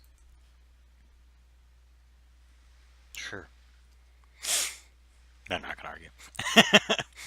Yeah, they were getting a little bit frustrated with the whole lack of cooperating, and then they finally, after you did a little bit of hunting and got them something to at least coat their stomachs, they were like, okay. They apparently had their own little personal discussion and then decided to go out as a group. So the three of them went out and began hunting. Cool. Going through town, though, you did get some strange looks. Well, not the dogs per se, but the cat definitely was weird. But nobody seemed to have an issue. It was just more like people were looking a little strange, but nobody seemed to say anything. It was just one of those, they were giving weird looks, but, nothing like bad, just more of, that's kind of a curiosity. Scarlet would just smile and wave at the people giving her rude looks. Is there a quest board? Yes, there is. Oh, good one, actually. Yeah, because that might not be bad. Scarlet's gonna look at that. In the forest, actually here, I'll write them all out so that way you can have them. There are 3 current quests.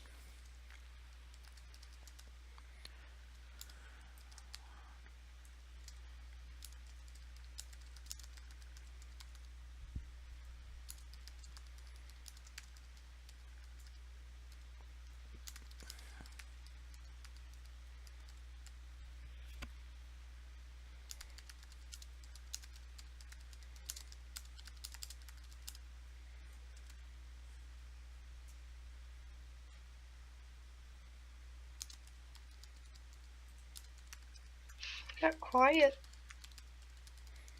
Sorry, writing out the quests. It was sort of the same way yesterday. Deathly quiet.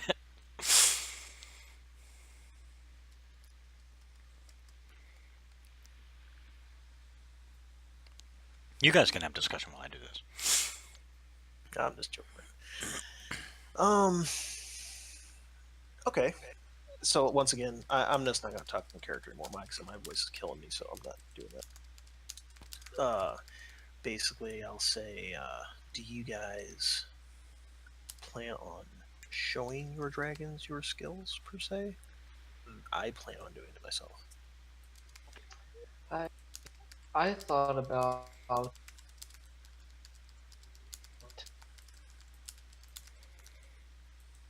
telling my dragon I feel to be a royal dragon. You're Uh, kind of glitching out on my end. Yeah, I'm mine afraid too. it will get big-headed. You glitched out on us. I heard Royal Dragon, and that's about it.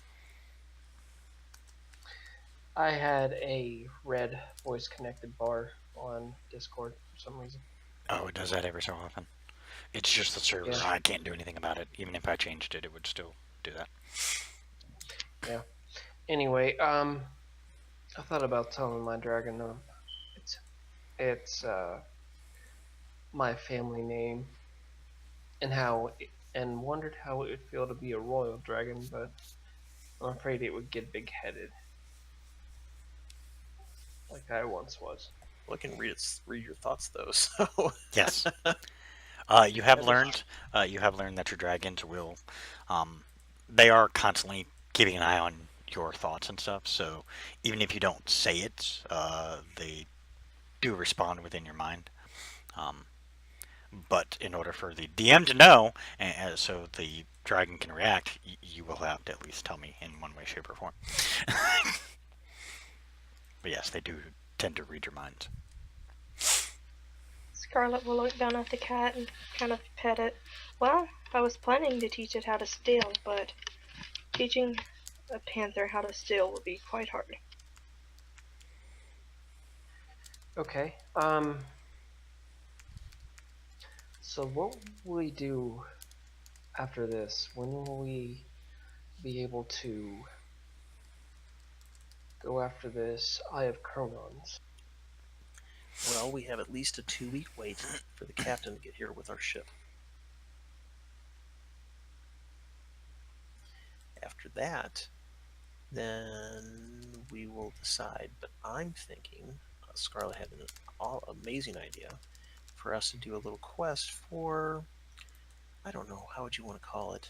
Training, initiation, fun. Scarlet will look at Dan. And as I'm Stealing- saying this, I'm just getting more of a little smile every single time I say it. And when you say stealing, I will look at you and say, "You must be joking." Nope. Well, what you and Ashes decided to do is more than fine. She smiles. It's part of the Portal Girl's nature. I dare not question it. Well, just remember when not to do it. Like last time, remember? Yes.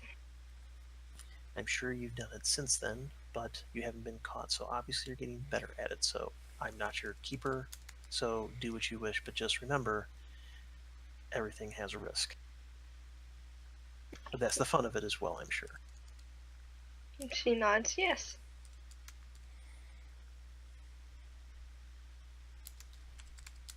Well, so far reading the quest 1 sounds amazing. Yeah. Deal with them in one way or another. Scarlet's good at that. Has Dacia eat human? If so, how would Dacia like to eat human?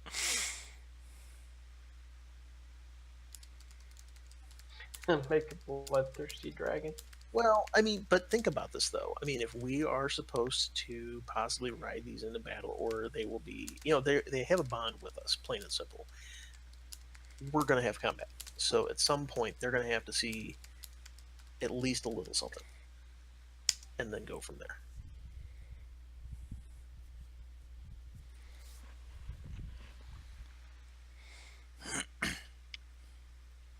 Is that Dahlia? No. Oh, okay. I'm like, what? Okay, quest 3, what would be required to do that? Basically, what I'd have you do is, because it's within the town. But basically, what would happen is you'd go. I'd say have you roll a couple dexterity checks, for working with various tools and whatnot, and that would be about it. And I would just say it would take X amount of days to assist. Okay. Well, I'm gonna suggest to everyone, say, what about this? Let our new friends decide.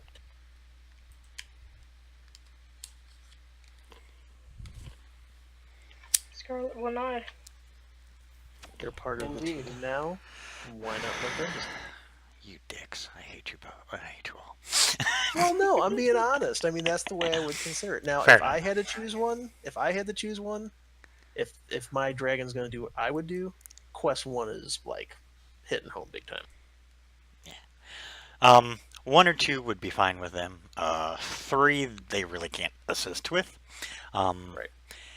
They might be able to be like guards and whatnot, like at night, to protect the property and whatnot. But other than that, I mean, you know, really they couldn't be able to do much. That would be more for you guys. Quests 1 and 2 at least get you guys out of the town, get you wandering. Quest 3 is in town, though? Yes, Quest 3 is in town. Yeah. Quest 3 is out of the- Each quest board usually involves each quest board within each town usually specifies that particular town, unless it's somewhere where access is easier. So, like if you went to the Magic Continent, it would be obviously a different story. But in this case, it's more just focused on that, because the forest in between Mandaral and Himgrim, there's a road that goes between them. That's more specifically why it's also in Mandaral. But that's one of the few quests that will be in both towns. I personally like 1. I'm cool with 1. 2 wouldn't be bad either, though, because we could get ambushed. True. What do you think? 3 is out of the question now. 3 was way out in the outskirts of town, like in the forest, like, or in the open. Absolutely, because then they can just go to town and have all the fun they want. But I'm leaning towards 1. I can roll with 1, but I'm thinking the way Julius would think. I mean, if he's reading all 3 of these quests, he would want to help the people. So I'm thinking he would go with 3, but I mean, if there's a majority vote for 1, he'll go with that. Well, we could probably do both, actually. Yeah, but we that was have 2 party. weeks. Yeah, you guys know No, you have it. No. You guys know you have at Like- least 2 weeks. Yeah, so I'm saying we could do, let's say, 3 to start, and then do 1 to finish. You know, something to that effect is what I was referring to. Yeah, I could do. If we're gonna do them if we had to choose an order of 1 or 3, I would do 3 first. Yeah, I could roll with. Yeah, well, we got. 2 weeks, so we could do them all. Yeah. That's what I'm saying. We could easily knock 3 out, I think, and then go have our fun. So just like in real life, have to work and then you have your fun. Okay. To break it down and out of character, no matter what quest you take, or if you take all 3, you can still get. You're still going to get XP. It varies depending. I mean, you know, like I said, this is more RP heavy, so more what you guys do. You know, it's more how you guys are. You know, interact with each other and interact with the rest of the world. Will be more bases on that. But you're going to get XP no matter which ones you do. You know, obviously, depending on, like, if you have to fight that, you know, the group of robbers, then, you know, you could get more XP, or, you know, if you manage to talk them into seeing the error of their ways, kind of thing, whatever. But yeah, so everything is based off of, you know, you'll get XP for everything, so it doesn't matter. It's just, you know, what do you guys want to do while we're streaming? All right, let's just. What are you thinking, Scarlet? I'm thinking if Julius wants to do 3, which is his character, that's fine with me. Let's do 3 first, and then do 1 after that. That's what I would say. Yeah, that's fine with me. And we'll tell the dragons, well, we have to do this first to help other people. That's what we should do. It's the right thing. and then after that, we'll go out and have more fun.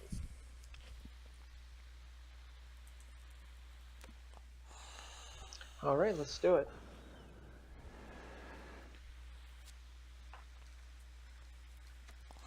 Okay. You do find out Miss Delilah's building is just outside of town, on the more southwest side. I'll ping it.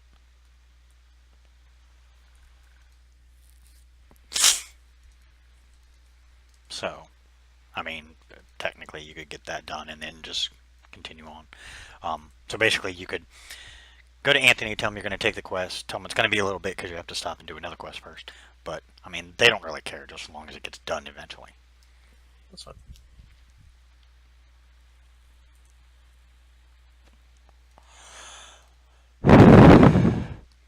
Alright, you guys stop by, talk to Anthony. He says, as soon as, the quest is finished, just come back and see him and he can discuss with you price. As you guys, and he does give you directions to Miss Delilah's place. As you get out there, all three of you roll an intelligence check. Oh, fun, fun. Oh, That's not good.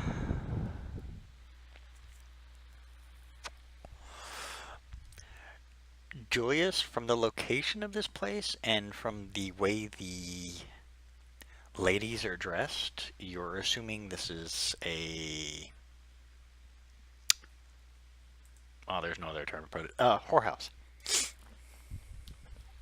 There would be a brothel. Yeah, there we go. Oh my. Well, I like your plan more and more. Help the needy, yes. Well then, haven't been to here in quite some time. I mean, they're not like dressed all slutty right now. They're dressed in normal clothing because, their building is like half destroyed. They do have stuff set up and there are people helping build, but, more hands always helps. Yes, more hands always help. Oh my, sorry. But yeah, so just forgive me. just from the way Miss Delilah talks to you, because she's very friendly. She's, well, welcome. Thank you guys. I appreciate you coming out here to help me. Unfortunately, due to my reputation, I don't tend to get many people. But I do appreciate all the help I can that we can offer. For now, we don't really have rooms. We have set some tents up aside for those who are going to assist us.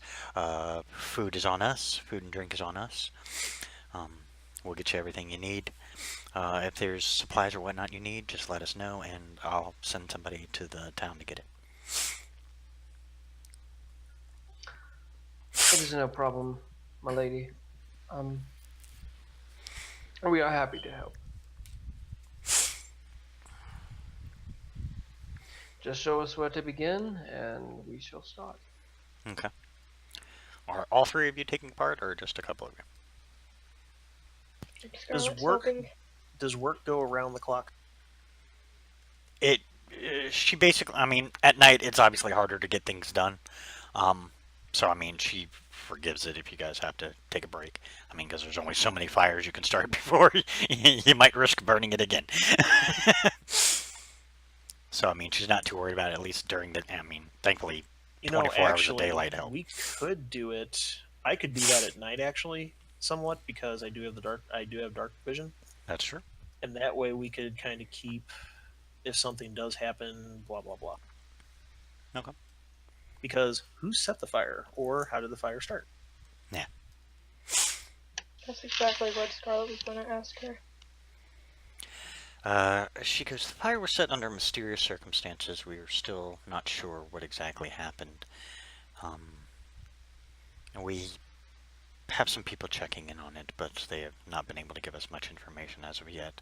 Right now, we're not so concerned with that. We're more just worried about rebuilding. And we'll be a little more vigilant from now on. I do plan on hiring guards to keep a watch out throughout the day and night. Okay. Yeah, so I will do more of a, I don't know what you want to call it, not super midnight, late night because people have to sleep and stuff, but I will do my stuff on a separate shift, and those two can do their together. Sound good? Sure. Yeah. All right. That works. We'll say just for a couple days worth of work, have do 3 dexterity checks and 3 strength checks, all 3 of you, just for general, and that would be, we'll say, about 4 days worth of work. 3 dex, 3 strength. Correct.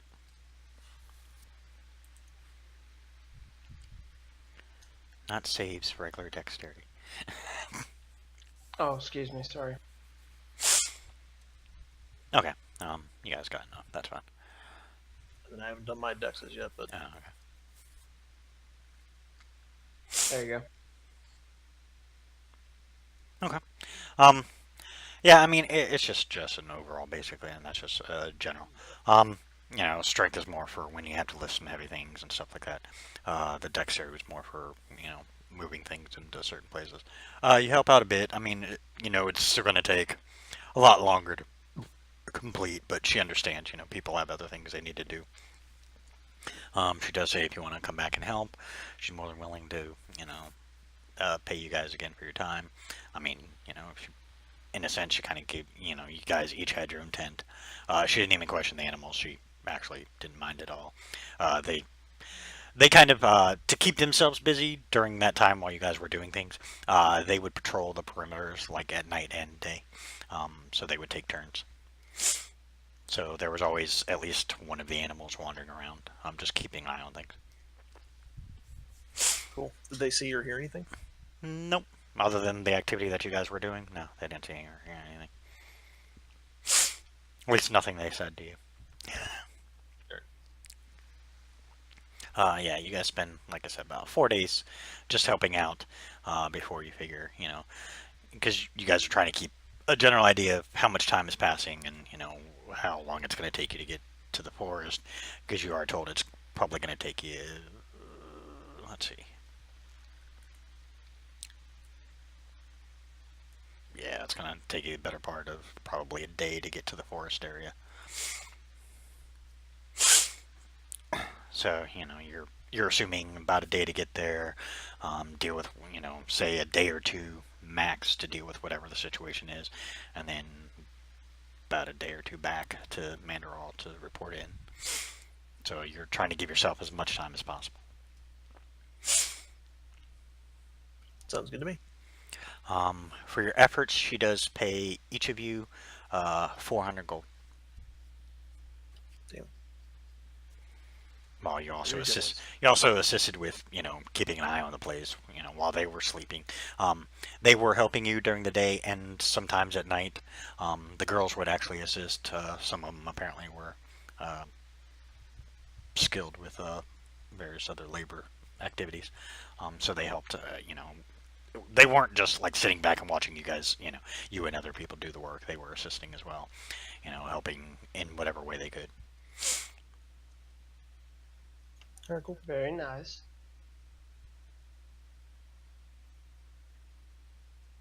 Did our dragons hunt during this time or not really? They did when at night. They preferred to do it at night, so that way it was a little less visible. Just so that there weren't any questions. Right. Okay, and then you guys proceed on. Takes you, like I said, about a day to get into the woods. You're following the path. Seem to be okay. About what would be equal to about 10 o'clock at night. You, as your guys are just traveling down the path, normally you're just like do do do do do. You hear and you can see what looks like a cart is sitting on top of an individual.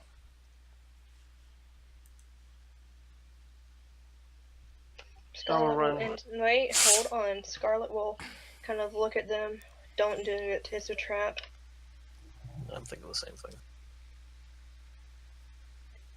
Hmm. Does he see us? You can't tell if he does. All you hear is him moaning and, "Somebody help, please." I'm gonna insight this. Nope.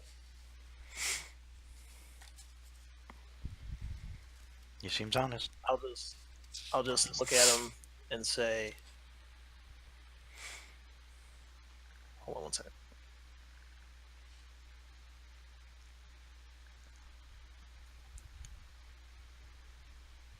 I'll say, Lionel sent us. Are you the merchant we're supposed to help? Yes. Oh, good, good. So I'll start just slowly walking up, and I'll say, but he told us that you were going to pay us. It doesn't look like you can pay us, right? I can pay you as soon as you can get this thing off of me. I'll just kind of stop when he says that, and I'll say, well, it looks like you've already been looted, and, well, I mean, it's not that big of a cart. So tough. Really suck if it was actual merchant in trouble. This is screaming to me like, no, this is the robbers, all this. Hopefully it's not, because if not, I'll be, my brain for life. But like, while you're approaching and talking to him, Dean, Julius and Scarlet, roll perception checks. Yeah, I'm hoping to get him to spring early, if you know what I mean. Me. Nice. Yeah. Scarlet and Julius, you guys catch movement on either side of the path. It was really fleeting, but you happen to catch it. Scarlet will kind of look around and then say, "You guys know, the point of sneaking is not to get caught, correct?" Julius just will do a loud sigh. And, he's gonna try... Hold on a minute, let's see.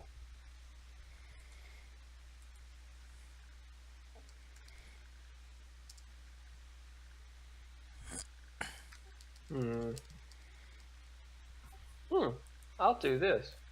This seems interesting.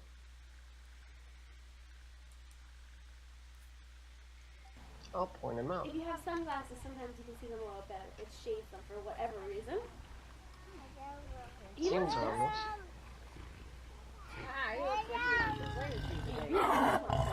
Hi, Meg. Why don't you come up here?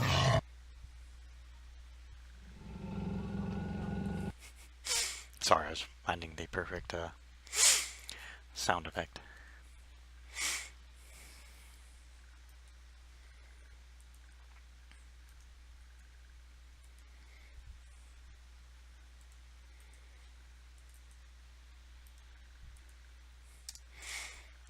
As you guys point out the stuff on the side, the link I just gave you in Discord.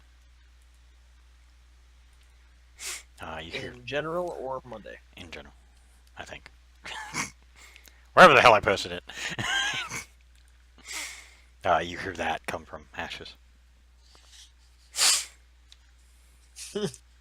I had to. Wow. She'll smile. Very intimidating. You actually hear from under the thing. Holy shit! And where Scarlet will then... do you cast Fairy Fire, by the way? Wherever I saw the person. I'm casting it on them. A deep royal purple. Alright, 1 second.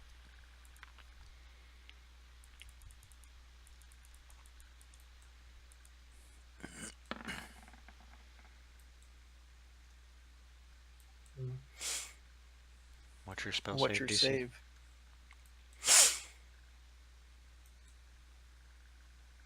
Julius, what's your save? It is... Crap, he just meant it. 14. Oh, okay.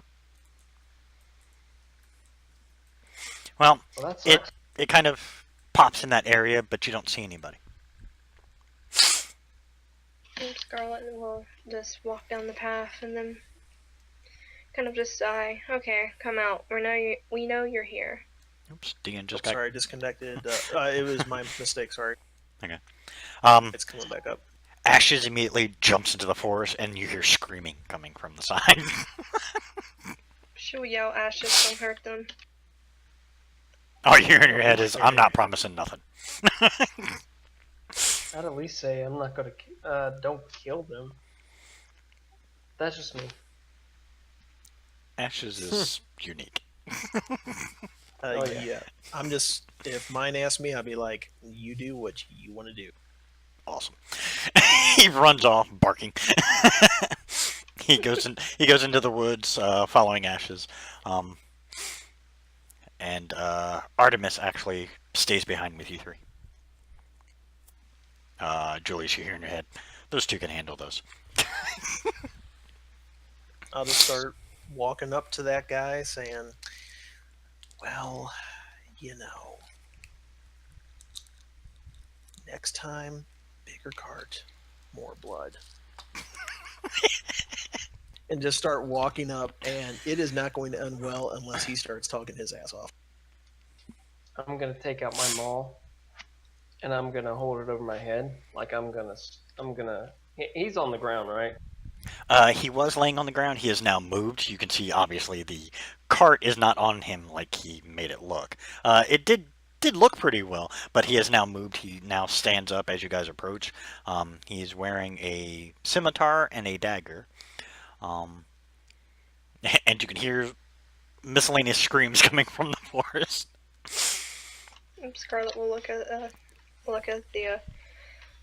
the person, and then look back at Julius. Boys, behave yourselves. She'll then walk up to the merchant and kind of just smiling at him. Thumbing in the nuts. So, do we still hear movement in the woods? You do, but it's more of a running, screaming as Ashes and Daisha are busy. Is there any that I can see within, hold on one second, it's like 50, 60 feet? The one side that your two associates went to, there are none there, apparently. This wasn't a large bandit group. I mean, it's only a that's couple fine. people, intentionally. The other side, however, there are still a couple people. You see, you could just barely catch the glimpse of what looks like two others. And from Then them, you can see since they have crossbows. that's more than fine. I will cast jump on myself and try and do the jump attack down on one to make him prone, so I can at least get another. I don't want to leave too many behind, if you know what I mean, to go tell other people. Or at least cast jump before we do initiative.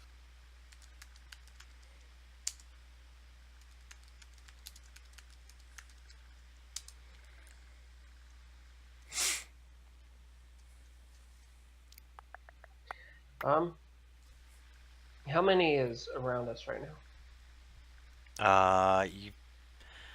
You can see two off to, Dean seems to be focused on two off to the left, now that Scarlet is focusing on the leader of the group.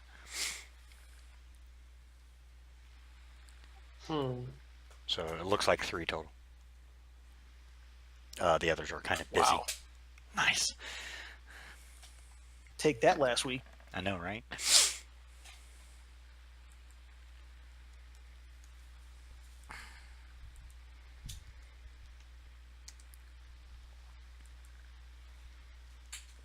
What?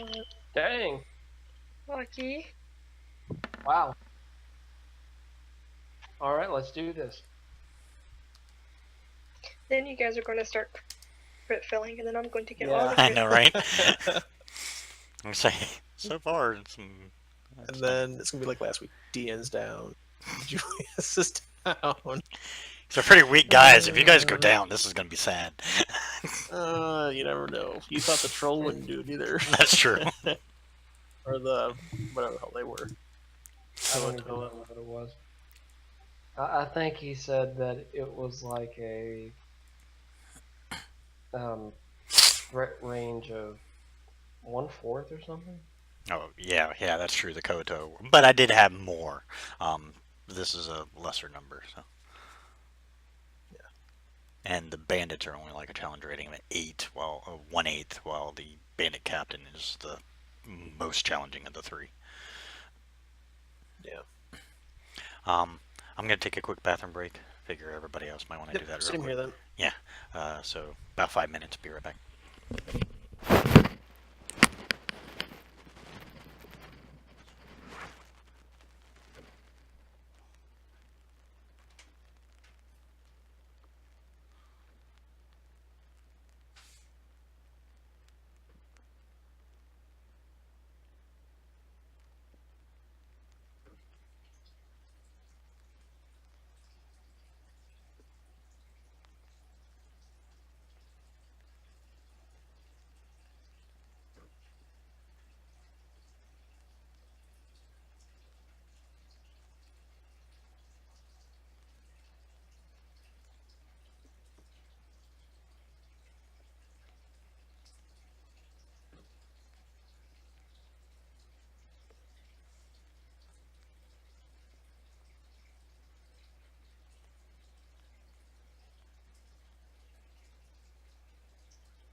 It got quiet.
I'm doing my books while I'm at work.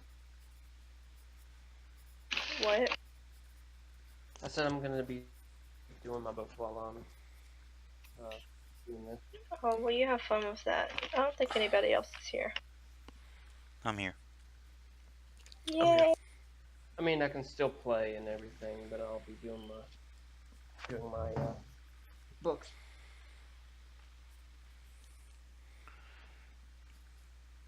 What I do before I leave.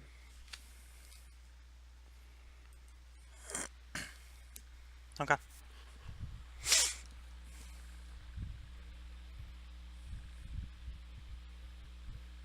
I think we're all here. Yep. All right, let's do this. Little girl, I know you can jump up.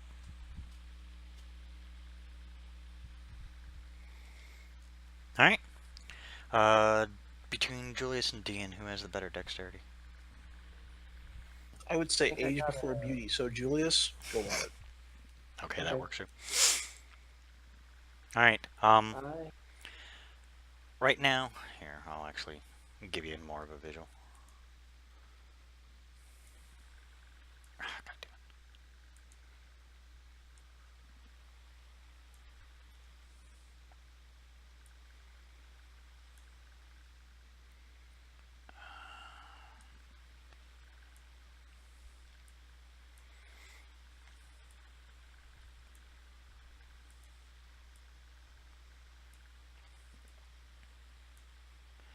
This is just for visual reference so you can see basically where they're at. the two bandits are off to the side in the woods while you guys are on the trail. Since Scarlet specifically walked up to the what is classified as bandit captain, that's why she's there. All right, what do you do, Julius? I will. Can you roll for me for a second? I will cast Inflict Wounds and strike with my maul. Or, well, actually, I'll strike with my maul. If I connect, I will cast Inflict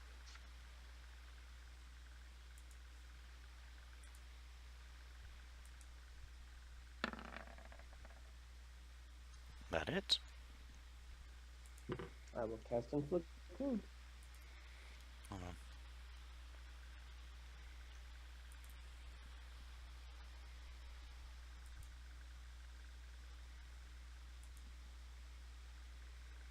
What level?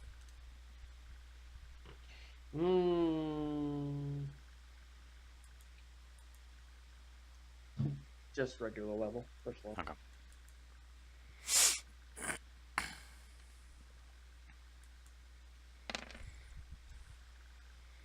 Alright, jeez. Well, It does massive damage. yeah.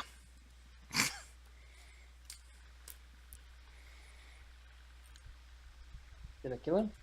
Yeah. They don't have a lot of health. Wow.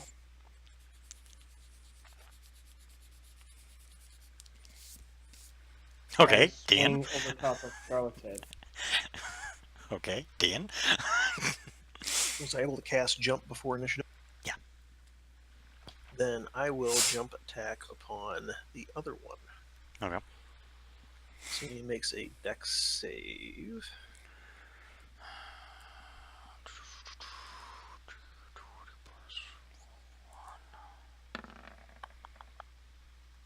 Which he fails. Miserably, because he He crit is fails. prone. Alright, so he takes 9 points of damage. Yes, and he is prone now.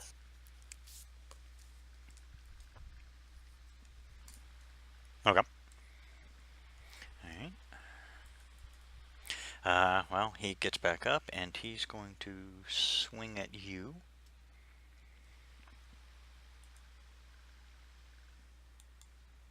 With his scimitar. 12, he does not hit you. And that's his move. I'll just chuckle. Yeah. Bandit Captain, however.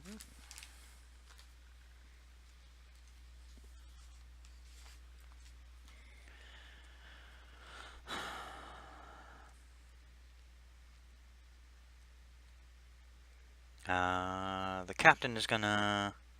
He actually lucks out a little more. Poor Scarlet. He gets 3 attacks on you.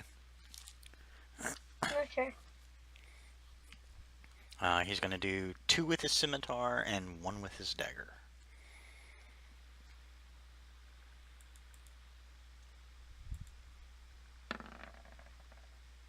Which he succeeds on the first one. Second one. Jeez. Fun. Yeah. Good news is not a lot of damage.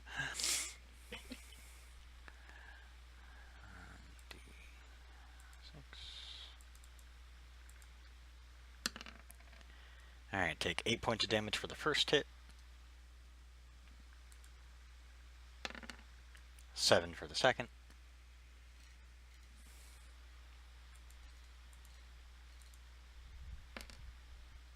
And 6 for the third. Wow, that's weird. That's scary. That's close. But no shit. that is his turn, though. Scarlet. She's going to wipe blood off of her, and then take her shiv and put it right underneath his chin. Okay, let's do this the easy way. And just call off your men, and stop stealing from people. It's bad. Stealing is bad. Or else, shut up. I know, right? will have to kill you. He spits in your face. Do I still have an action? Yeah, that was just a free action. Is you just were talking to him. You haven't really done anything yet. Can I take the shiv and just jab it up so it stabs in his chin or throat, wherever? Is it one of the new magic daggers? Yeah. Okay. Those don't go away, right? I mean, I'm not trying to metagame you or anything No, like that. no, I just they- didn't know if they disappear. Okay, good God. I hate to use it on something that like literally just like bursts into flame and you've lost a dagger or something. Okay. Roll a d12 for me. Since you randomly grabbed one, I'm gonna make you randomly roll to see which one you get. Interesting. Okay. And then roll a d20 plus your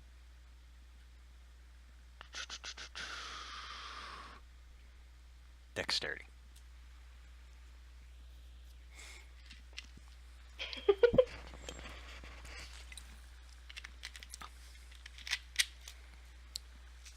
Wow. I just have no words for that. Okay, you go and he just quickly dodges. Good news is, Julius. I will go after the bandit leader. Okay. Yeah, you saw him take 3 swings at Scarlet and seemed to mess her up pretty good. Well, I'll do the same thing that I did to the other guy. I will swing and inflict wound.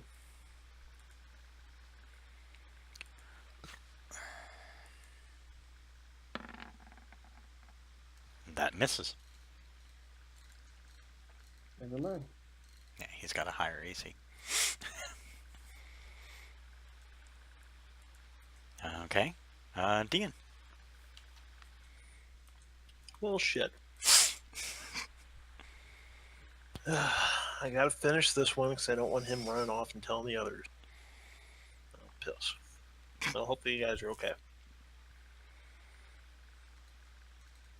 Oh, wow. Wow. Old D in the back. Roll a d4.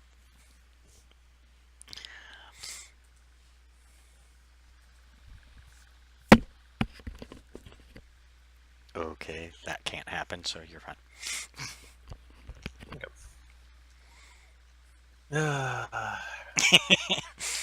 Wow, suddenly the rolls suck. Alright, well, that bandit who you just kicked the crap out of is not real happy with you. He's gonna swing at you. Sure. Good news is he only gets 1 attack. Any crits? Say it. Almost. He hits though. Yeah. That would have been funny.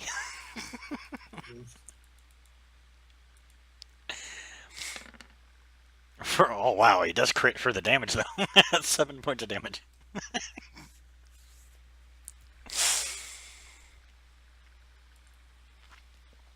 Okay. The bandit captain is getting ready to take a swing when a large black shape just pounces out of the forest and lands on top of him. He's face down on the ground, and now there's a panther standing on his back. I love my kitty. All you hear in your head is, this bitch ain't going nowhere. She just smiles. That takes his turn. She'll walk up to him, just grab him by a fistful of hair and grab him back and pull his head up. And so he's looking at her. Okay, let's try this again. You have 2 options. 1, you can say sorry for spitting on me and hitting me. 2, you can die. You didn't notice it at first because it was just a black blur, but now that you're kind of looking up, Ashes had a little bit of blood in his mouth. She'll Oopsie. look at him. And she'll look at her. I'll handle you later. And then looks back down.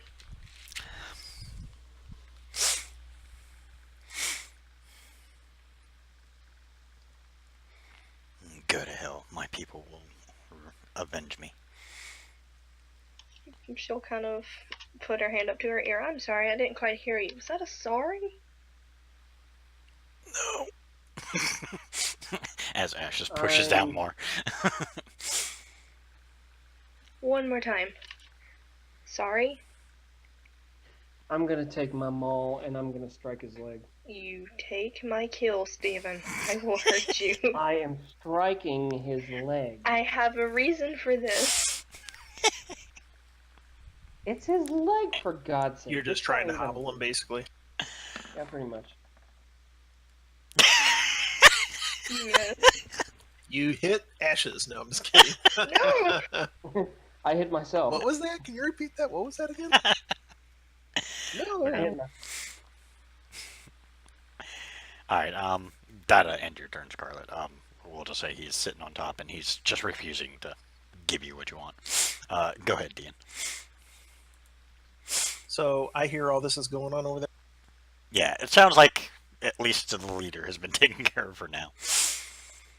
All right. Well, it's time for me to do the good old Malachi shield bash to knock this guy out for questioning later.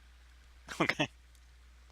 So we haven't used. I'll just do the trident attack, I guess, and then Sure, that'll work. we'll just do it as Oh my god! You gotta be kidding me. Oh, these rolls are hilarious. And the sad thing is he's got a really shitty AC. Oh my god. Oh, I'm crying. Next, maybe goblins that are crippled and hobbled or something in wheelchairs might be a better matchup for us or something. I don't know. Kobold retirement home. That's a boss fight there. Yeah, for you guys. Oh my god. Okay. The bandit's gonna take another swing at you. Not that he's been doing any better. Oh yeah, go for it. Oh yeah, he's hit me at least. Come on, buddy. And he doesn't this time. Bandit Captain can't do anything. He's trying to push, but with the weight of Ashes and you holding him, he's just out of it. Scarlet, back to you. Just one round this time, so what are you gonna do?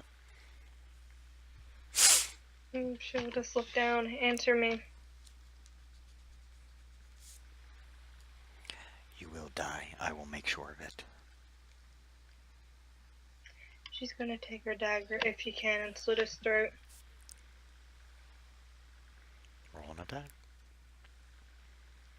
Wow, really? Wow. Oh, Lord. Is this going south? She get advantage because he's pinned, maybe. Yeah, I'll give you advantage because technically he is You pinned. roll He can't another move. one, I got nothing. If you roll another one, I got. Oh,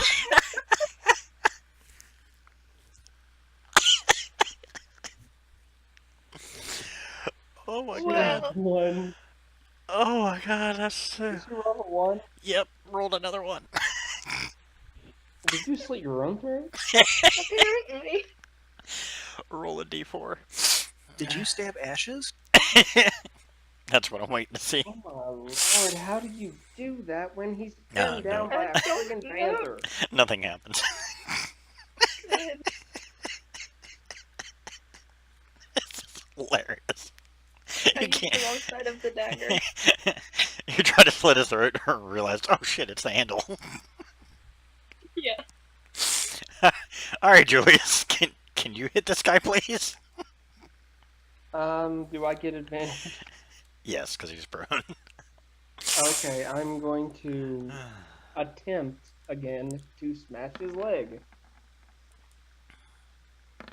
You hit the first time, but I'm just checking. Okay, you didn't get anything higher. Okay, so you do actually hit him this time.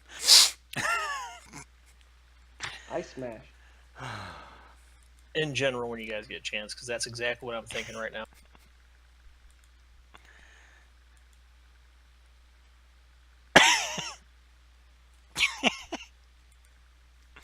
Alright. I don't like that laugh. What happened? Jeez.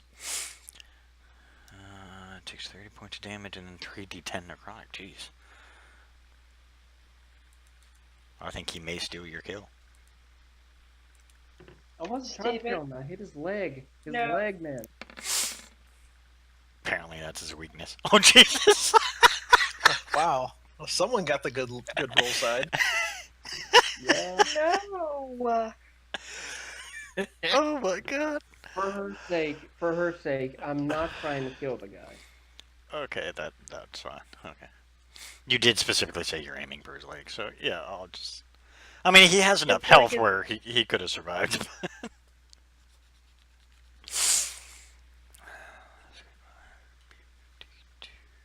Okay, so that's what I do. Smash.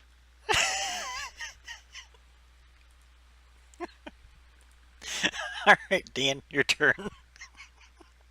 Yeah, Shield bash again. Hey, There we go. That's a little better. It's just to knock this guy out because I'm figuring he should be pretty bad shape since he took 9 prior. okay, we'll just say you do, just to make it easy, because he only had 2 hit points left.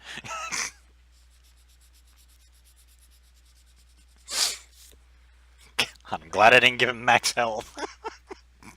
Jesus. The way those rolls were going. Oh shit. All right, so is yours dead now or no? No, he's still alive. The captain is still alive, but he is currently being sat upon by Ashes. Just had his legs smashed by Julius, and currently has a dagger to his throat, even though it's the wrong end, apparently. He's not. I'm just clearing the turn order, but he's still there. Well, I'm gonna get my guy, throw him over my shoulder, start walking him on over to the cart, and throwing him on top of it. And then I'll Scarlet? start locking him with the chain that I have and the lock to the cart. Scarlet will look down at the captain. Talk. Now. Please. And when she says that, I'll look over. I said, "Or don't, and let me have my fun, like I'm getting ready to have with your little buddy over here."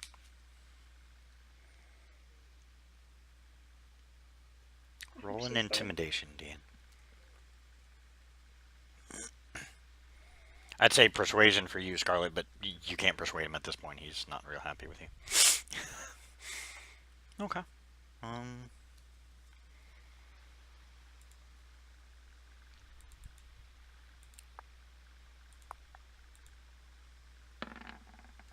Nope. What do you want to know? She smiles. Oh, camps, treasure, stuff he stole.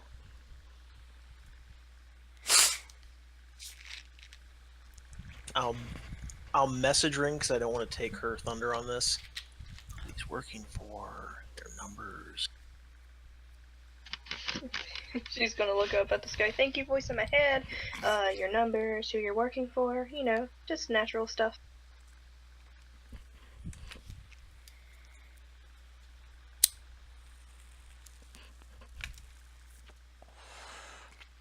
There are 6 of us.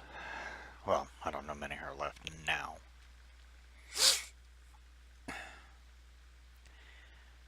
But we were paid handsomely by an interested party in making sure that these roads are not safe. She'll look down at him. And who is this party?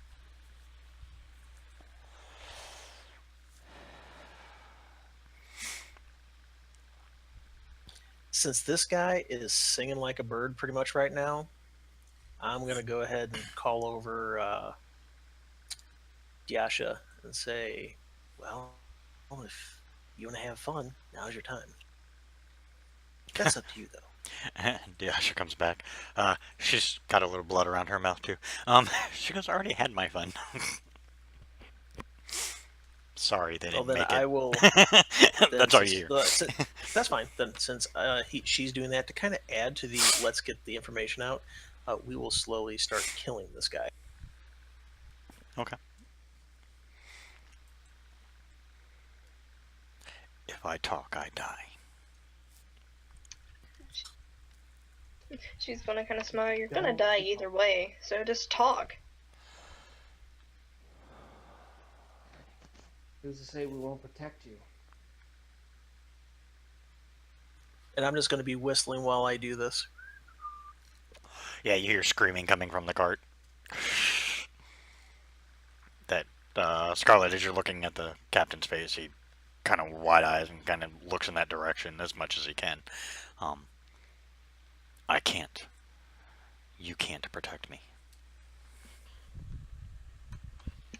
She'll look over at the cart. Hey, Dan, keep on hurting him.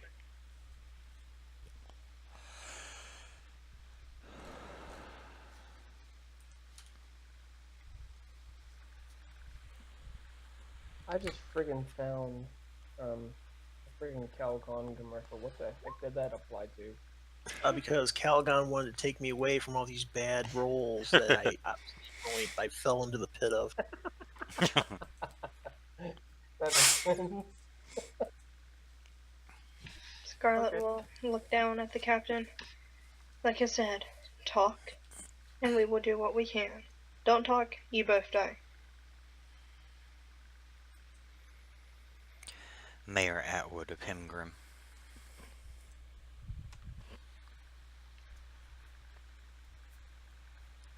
She'll nod and then look at him. More info, please. He wants to develop the forest into another small community. You can't do that if there are too many people that want to protect this forest area, so he figured cause a disturbance enough where people would eventually want something done about it. And she'll kind of furrow her eyebrows. That didn't work out too well. Why does he want this forest? There has to be a reason. Money, plain and simple. He can make money. Technically, the land belongs to the kingdom, but the High King has allowed the mayors of the towns to have control over parts of their territory.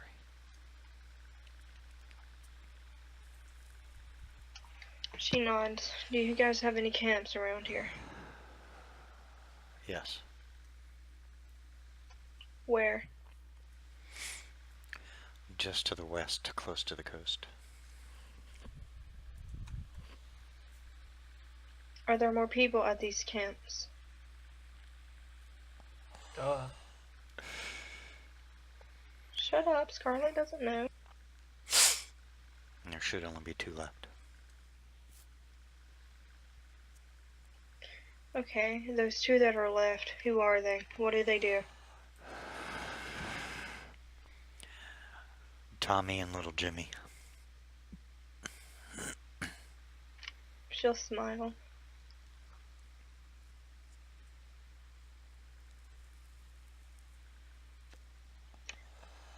She'll then pull out a dagger and kind of look at him. Is that all the info?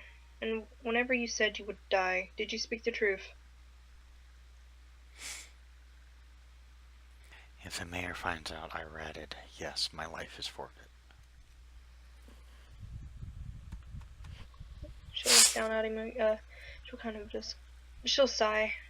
Then help us. Help us take out the person that's trying to take over the forest.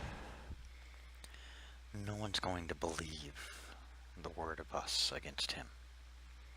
He's a well-respected man within the town.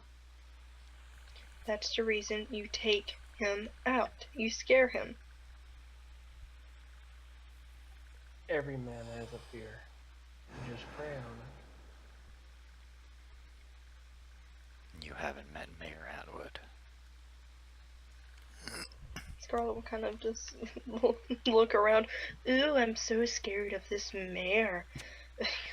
He's a rich know-it-all. And what is so fearsome about him? He's a Durgear.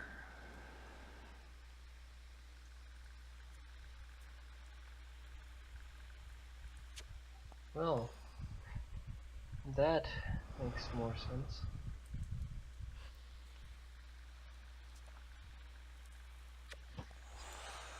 But he can't be unstoppable.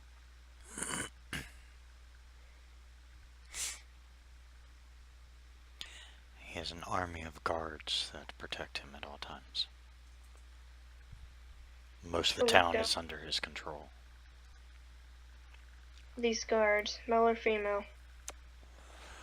Mixed, he doesn't care.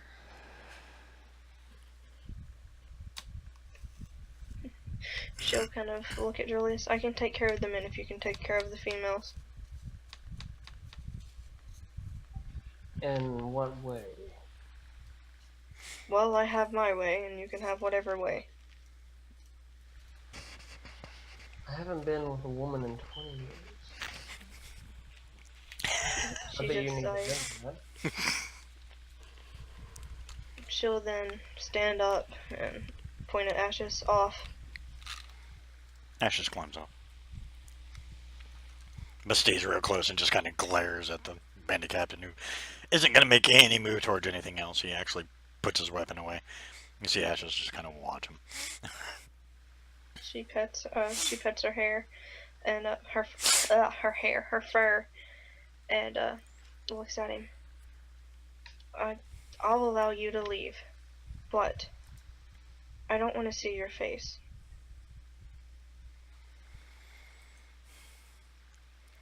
We'll have to leave the continent. If Mayor Atwood finds out that we're not doing our job anymore, he will hunt us down. She'll throw him a pouch of gold enough to get him the ship out. He looks confused, did you? Dean's doing the same damn thing, looking really confused at you right now. Especially since Dean just finished killing the other guy. She's just gonna smile. He pretty much probably scared you. He's forcing you to do this. I'll walk up to him and cast Cure Wounds on him. Okay. Well, when I do that, I look at him and say, start yourself a new life, a new man. Leave this old life behind you, under a new name. He looks at all of you. Stands up, finally. Nods. Let me go get the other two. Are the rest still alive? Ash just kind of shakes her head. I'll look at him and I'll just start laughing. I'll be like, you attacked a son of Malachi and his friends. What do you think happened to your friend? Shit. I didn't know him. Son of Malachi was here. Well, now you do. And far be it me to make the decision of what's going on. You were spared by the Angel of Mercy here. So I suggest you get out of here. And if you don't, oh, trust me, what I did to your friend is nothing compared to what I'll do to you in a short time. He nods, says nothing else, and hauls ass.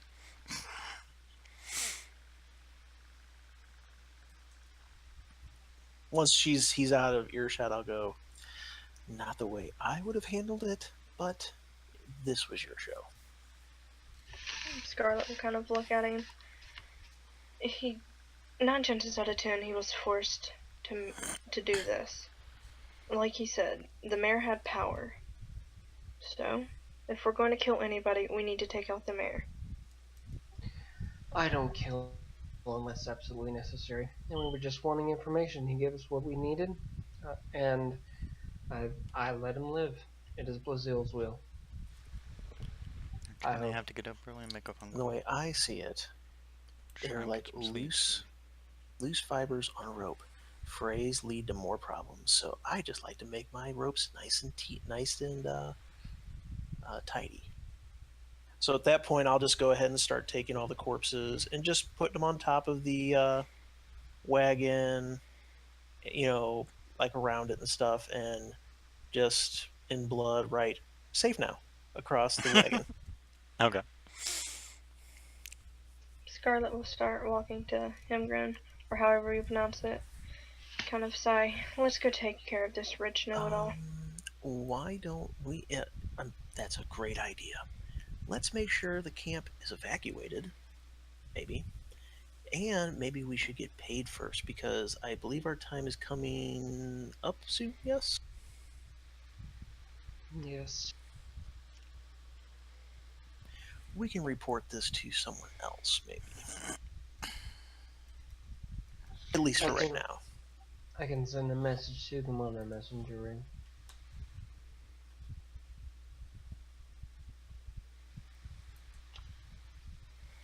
Well, Scarlet doesn't listen to plans. She still continues to walk to Himgren. Ash just follows. She'll eventually stop and look over her shoulder. You guys can catch up. I'll be waiting. All right, slow down. Let's do this. Let's compromise. Let's go to the camp. Make sure there's not a whole bunch of them. Make sure they leave. And then find out what they have, because I'm sure that's ours now, right? You wouldn't hate to just leave treasure laying about the forest, right? Then, if you really, really want to, we can go to Himgrim. She's gonna kind of smile. Well, I guess we can check the camps out. Spoiled. But I want to take care of this mare as soon as possible. I hate people that think that they have all the power. As do I. I'll just be- tyrants.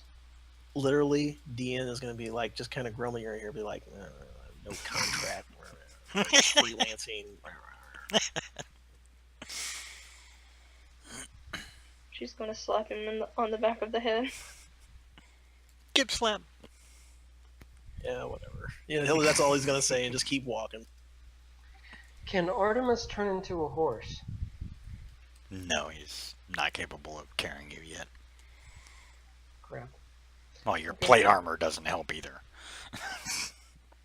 I figured. No, they can only turn into the size of, like, dogs. I mean, that's dogs, and I mean the gray cat is the biggest, and that's pushing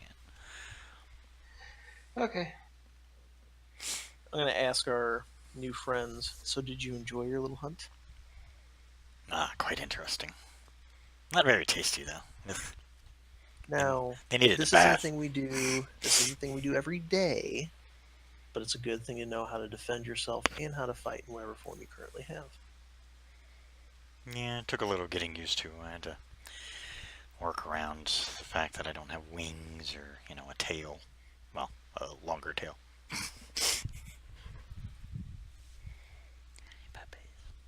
How often can they actually change back and forth, though, actually, out of character? You have no idea. Still nighttime? Yeah. Do you guys have a problem with them letting them do what they want? I don't care. It's the forest, it's nighttime, meh. They probably have better. You're not sure, but you have a feeling they probably have better sight in their dragon form. That's what I'm thinking. I mean, it's nighttime, it's not daytime, and we're not in the city, so I'll tell him if he wants to, or she wants to, go for it. You see all three of them kind of shake, and they go back into their dragon forms. Scarlet smiles. Much better. At least for the time being, until sunrise, or we get out of the forest, right? Of course.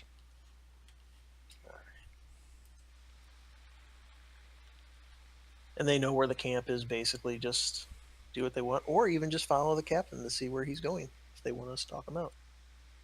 Okay. You guys give the captain a little leeway and let him, you're take him on his word that he's going to get his people and get the hell out. So, you guys are kind of taking your time. He's hauling ass, so you're not in a real rush. Plus, it's just nice to stretch your legs and just walk a leisurely pace without worrying about anything at this point. Since you're pretty sure you took care of. Did the guys have anything on them? They're not really, probably, since they were kind of weak. No, these guys really didn't have anything on them. You have a feeling that whatever they gather from people, they probably take back to the camp, and then they split up later. And That's fine. or they And I would have took back my chain and my lock and stuff, so that way, like I said, I just left the thing there for them to see. I just wanted to, Okay. All right. It takes you a little while before you finally get to where the camp was. You can see it was hastily, taken care of. And your dragons do say they detect faint, now fading traces of the captain and two others leaving the area. there's not much left. A few, miscellaneous things that they probably weren't worried about grabbing.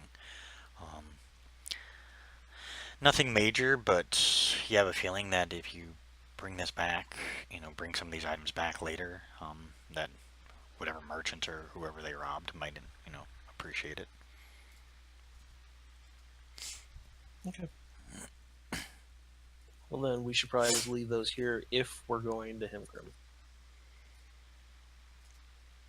The dragons all come up with the idea. Probably a good idea at least to cover up the camp and the equipment, just to keep it hidden in case random hunters or wanderers come through. So you guys take some time and kind of readjust things, make it look like just a normal forest area. Can Scarlet take 2 items? It doesn't matter what they are. Just 2 items. Sure. What She takes for? one box of them. Why not? Because she's a I have a klepto. reason for that. No, I have a reason. If everything goes as planned. Which normally never does. Yeah. Okay.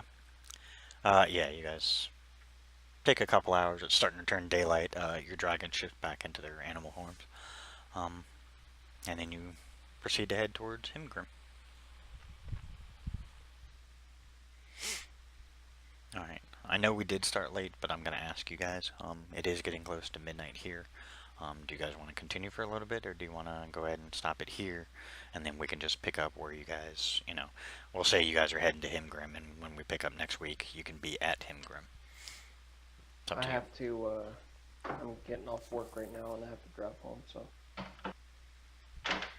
I can Yeah, I don't care. continue, or I can stop. Your choice, DM. I really don't care. Yeah, I don't care. God, you guys are no help. Yeah, I got No, I drive mean, home, so. Yeah, I mean, we can call it if you want. I mean, it's. I'm good with either. Okay. Yeah, how about we call it there, because I got a lot to do tomorrow, too, so I gotta, try and get some kind of sleep again. But yeah, so we'll call it there, and we'll say next week you guys will arrive in Himgrim, and hopefully we'll have Ragnar and maybe one of the newer players involved this time, so you may meet somebody. Yay. Yeah. Alright, thank you players for playing, thank you watchers for watching. Stay tuned next week, where we will actually be on time, hopefully. Good night.